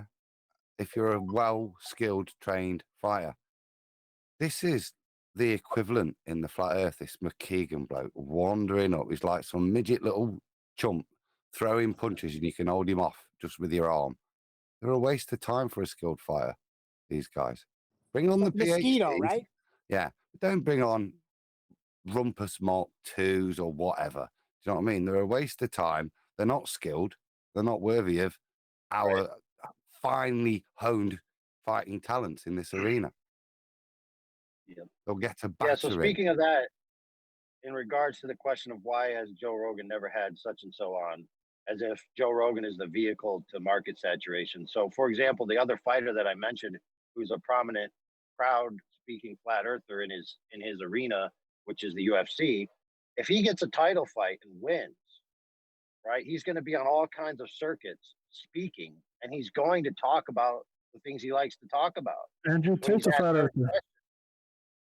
When he's asked certain questions, and not only that, that's going to spawn people's curiosity who obviously can't continue speaking with the guy because he's on TV. And when the show's over, they're now going to be like, wait a minute, I got to learn about this. And it behooves us, right, to have the available discussion for those people who are looking for it. And part of that is market saturation through segues and connections, which, as Nathan has said a million times, when someone critiques certain flat earth videos, you go on there and make the connections. Then when people search things through algorithms and stuff, they find their way back to good at flat earth content. Guys, there is a UFC. It's Bryce Mitchell, isn't it? That is the UFC guy that's trying to get a debate with Rogan. I remember it was Christmas time because I followed him on Twitter. Look it up, Bryce Mitchell. He's a flat earther? Yeah, UFC fighter. Oh, okay. And he's trying to, I can't remember, it was about Christmas. He was trying to have a debate with Rogan. Andrew Tate is a flat earther. I just posted a video. No, it's Bryce Mitchell, not Andrew Tate. He's having pizza, isn't he, still? If Joe Rogan was going to have a one-on-one with someone that's from that arena, it would probably be Kron Gracie, because Kron Gracie obviously was a professional Brazilian jiu-jitsu fighter because he's of that family, but he also was an MMA fighter, but he retired from all that. He still trains, I'm sure, but he retired from all that purely to promote flat earth a couple of years ago. So that's why flat earth, he's one of the reasons, I'm sure, that flat earth is so big in Brazil, because it's been promoted constantly in South America and in Brazil, especially because they have people like Ron Gracie who do have a sway within the Brazilian community because the Gracie family are so well known in Brazil. So it's like they have him and the people like him, because there's a load of people involved in Brazilian Jiu-Jitsu and MMA who are flat earthers. Loads of them. Like, there's people I've been told about that I don't even know who they are. By my friends, following. So. Which brings me to my point that a lot more people are talking about it than we give credit to. I think this is the Did Mike Tyson go in the fly? mirror. You want to listen? I think to he it. did as well. Yeah. Yeah. Don't worry, Adam. They'll catch up with you here in a Go second. ahead, Adam. I follow it. This is Bryce Mitchell. This is a bit I've pulled out of the mirror. I think I've not pre-listened to it, but I think this is him addressing Flat Earth. So I'll press play. This house may be built of bricks, but my day starts at Weetabix. Have you had your Weetabix? Maybe take it. Oh no, we got it. Go on, lads. Oh my god. Thank you. It's slick, wasn't it? Oh, it's nearly done. No, I think the other guy's name is Patty Pimlet. Here we go. Here we go. Everyone else mute. There we go. No I can tell sound. you, he cannot prove it. He can believe what he wants to, and I don't think he's stupid. But I can sit here and tell you, he cannot prove any of his beliefs. He cannot prove that the sun is 93 million miles away, that it's circling the Earth at 66,000. The Earth is circling at 66,600 miles an hour. We're spinning another 1,500 miles an hour at the axis. He can't prove none of that stuff, and that's what it's all about. Is I believe in stuff that I can prove, and you know, it needs just a little bit of time, but throughout the course of a debate, you would see whose beliefs are more sound, and that would be mine because I can prove everything that I believe in. He is so white.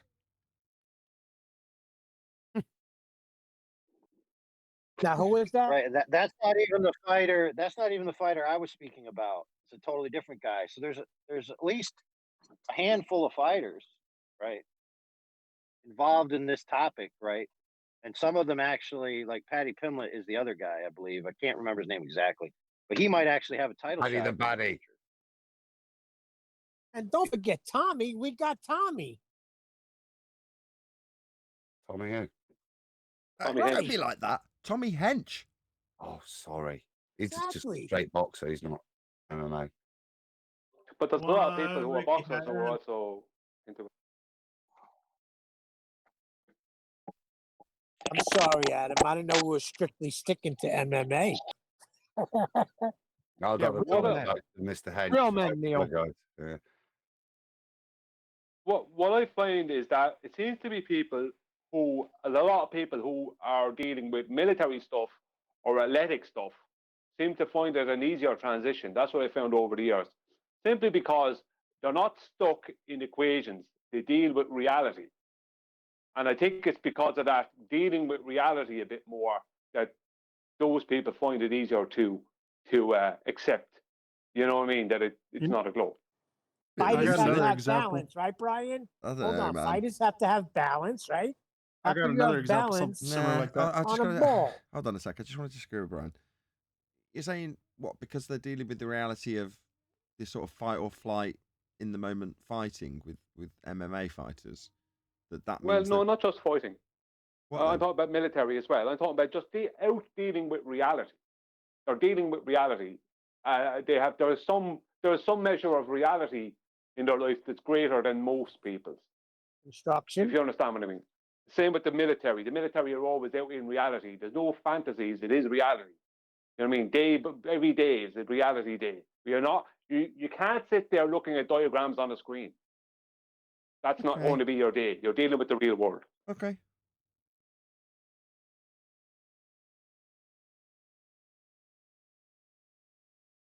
Like Shorelines. Puddles. Yes. Well, I can give Sure, you another exactly. little example. Like people at the gym lean Republican. People trying to better themselves physically lean Republican. That's strange. Where did that come from? Yeah, you're gonna need to back that. There's not many Republicans at my gym. I They're pulled the all Democrat anarchists. move today. That was terrible.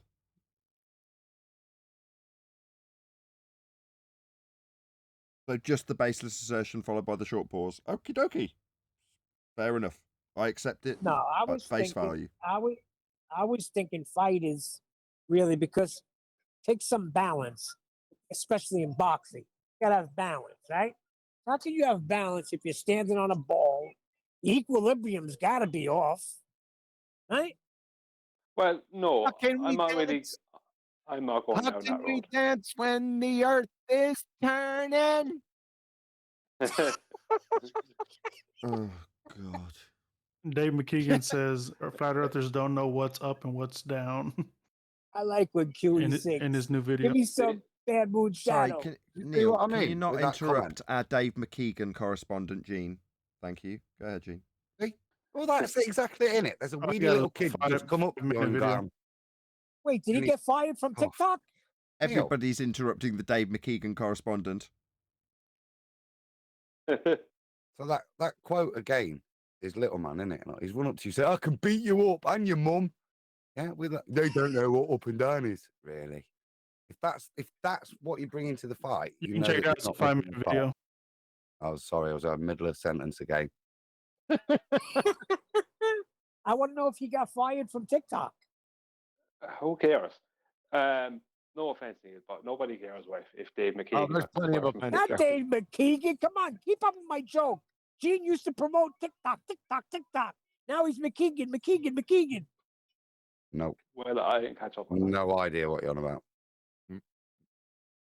Just keep driving, Neil. And I want the wall, chocolate. I'm gonna bet. I know Okay, what so Neil's talking about. nobody It just remembers goes that to Gene show was constantly. nobody listens to you, Neil. I knew exactly what you were talking about. Thank you, Nathan. I think there's a Whatever high the fuck, requirement. Neil. Holy shit. Am I going to have to get order? It's almost at the point. Yeah, it's your fault, Neil. Will everyone stop over talking, everyone, because Nathan's going to close out the show. That's going to be boring. Well, For reminding him. no, you have to be in mid-sentence. Brian, start talking. yeah, it's a mid-sentence for him to cut you off. Yeah. Well, QE's got to start. I think Gene does actually want to conclude his statement about Dave McKeegan that he's tried 4 times to say and been rumpused every time, though. It's not that he does genuinely want to repeat it 4 times. I think he just didn't get to the end once. It's nothing personal. It's just we're not interested in Dave McKeegan. Go ahead, Gene.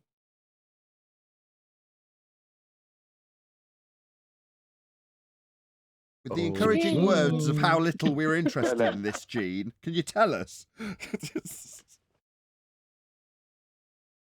Oh, Gene. He's going to make us beg now, isn't it? He's pouting.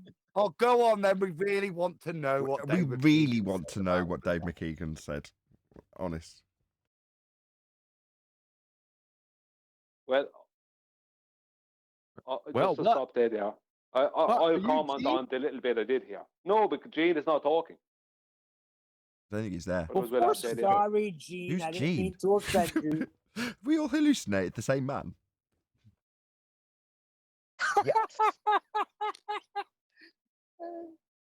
Gene Simmons. Well, what I did here is that Dave McKeegan is saying the flat earthers don't know up from down. No, Dave McKeegan, you don't know up from down because there is no up or down on your model. There is in or out. It's a sphere you're claiming to be on. There's no up or down on a sphere. There's no orientation of an up or down. He thinks flat earthers don't know up or down when he thinks that people are antipodal to him thousands of miles beneath his feet. Thinking the same thing.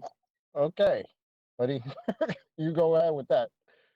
No, probably not. Based on the title, it's saying how do people stick to the bottom of a ball? It's just going to be a video about his high school level understanding of a force of gravity, isn't it? Probably. Gravity's not a force since, 1915? Yeah, You but know if the those title- memes where they're like, if you have to get rid of one or the other. Imagine if you had to get rid of flat Earth, you had to get rid of every orthographic view game there is, like Mario. Fuck that. Well, screw that. I'd like to see that. I'm with you, Chocolate. Yeah. So we've got a guy that's going to explain up and down on a ball, where up is down and down is up for me and somebody antipodal. And then he's going to go on to say how flat earthers don't know what up and down is. Exactly. when we just think we're just on the ground and up is above us, down is below us. Thanks. Yeah, it's the arrogant assumption that's that Adam's point. it's the assumption that flat earthers haven't had the same basic rudimentary heliocentric education as he has, and if he gives his probably incorrect, dumbed down version of the heliocentric rhetoric without any of the origins or citations for sources, then we'll be educated in it because we didn't know. That's the premise. We don't know that you're going to describe antipodal positioning only relative from your position, therefore when on the bottom you're actually on the top, for example. Yeah, we do understand all of this horse shit. We can debunk it all too. But the premise is that we don't. In other words, he's not got anyone sat in front of him when he edits his video together and says, flat earthers don't understand what I now dumbed down and probably describe incorrectly about the heliocentric assumption. That's so 2015 anyway. Yeah, that's why it's been foisted up the charts, so to speak. It's just the arrogance, you see. We don't understand because we didn't know it. And then then they do join in, they realise we know it much better than them. But that's what he's still yet to find out, isn't it? I like today's video. I mean, that explanation didn't explain. We demonstrated we knew much better than him. I'm a Navy pilot. So, given that I'm a Navy officer, or whatever it was that guy was, if I've got a table, can I use that with my sextant?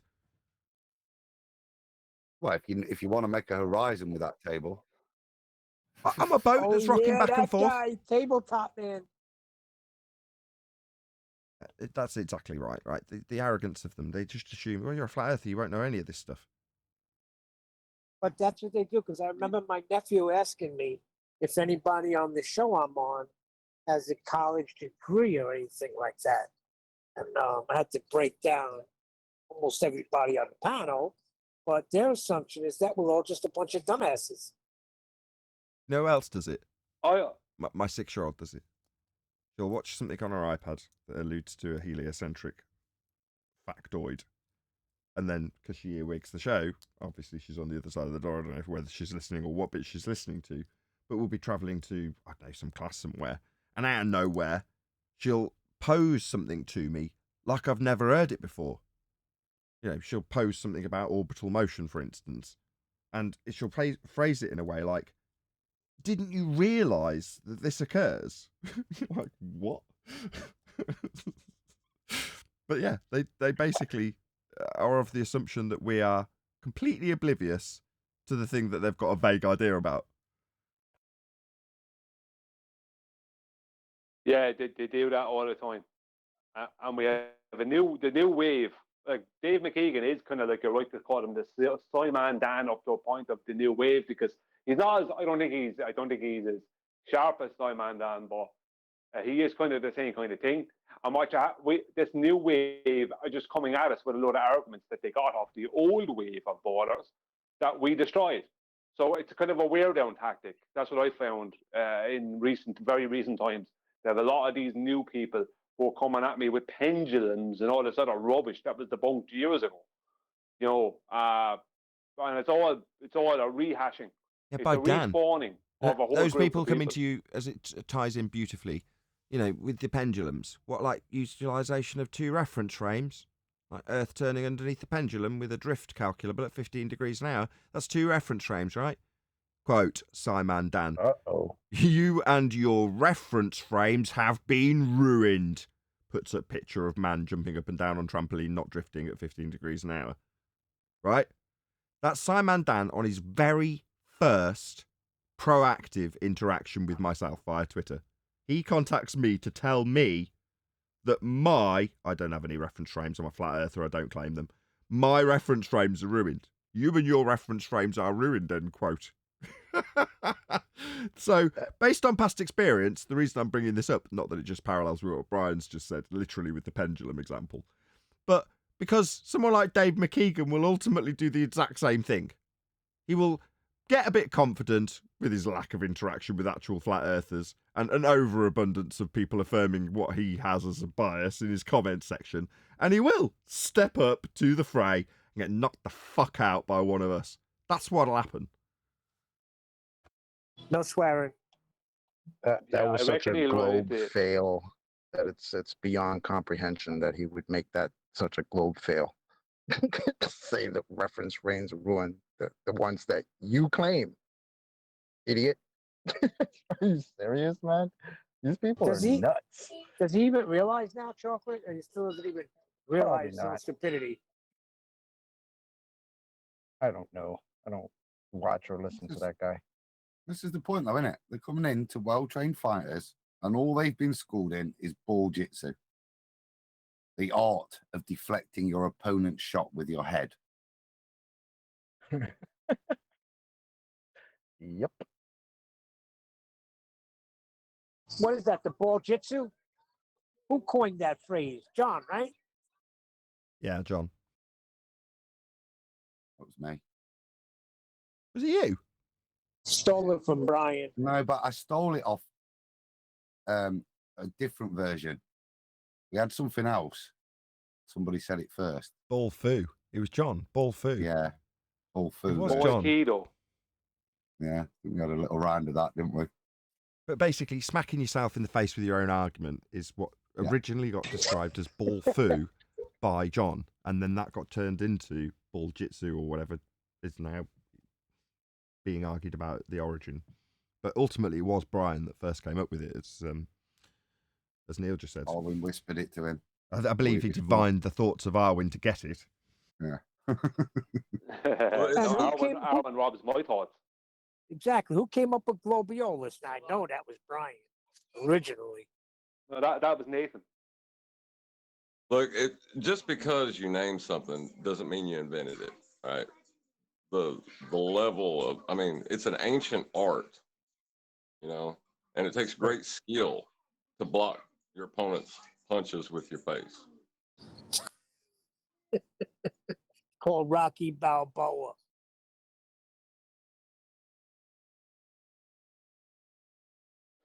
Well, would you guys agree though? That's the pattern that we've seen in the past from these idiots that get really self-confident.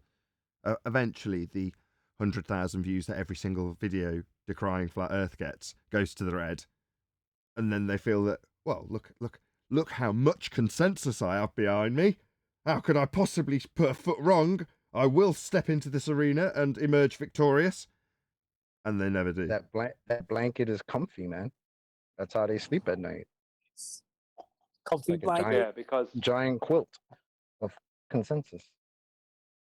Yeah, because they're getting confirmation bias off of their subscribers. If they have 100,000 subscribers or more, they're getting all this confirmation bias off of them that they're right. And they're pumping a load of rubbish out there that's just consensus based.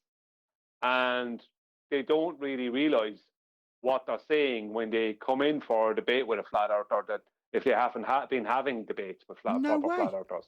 He's in the Discord panel. He's just sent me a message. He's answering our question. No way. How do you sleep, Dave McKeegan? On a giant bed of money. Oh, well, fair enough.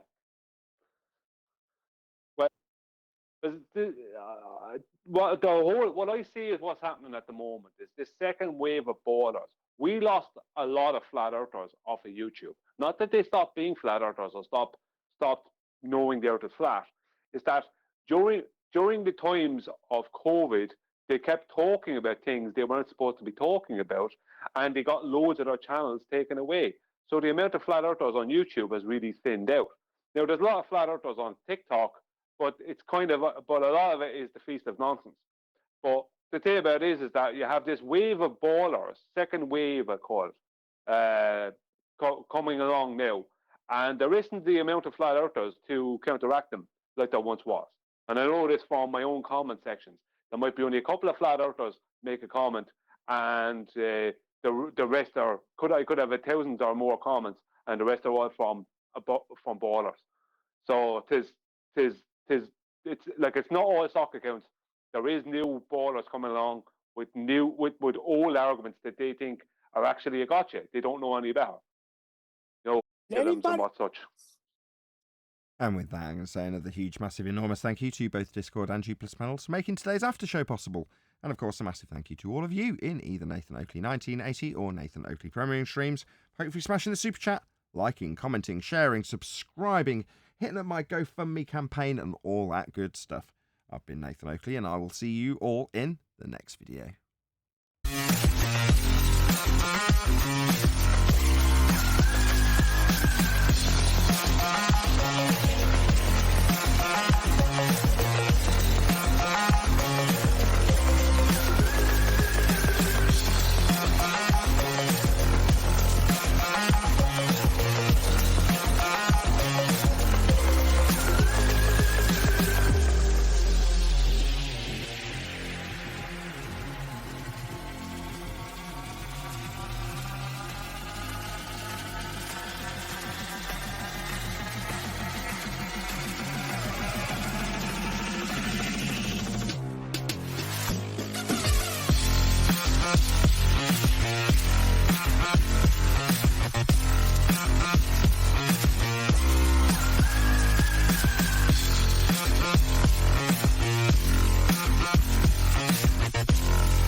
What a lovely day!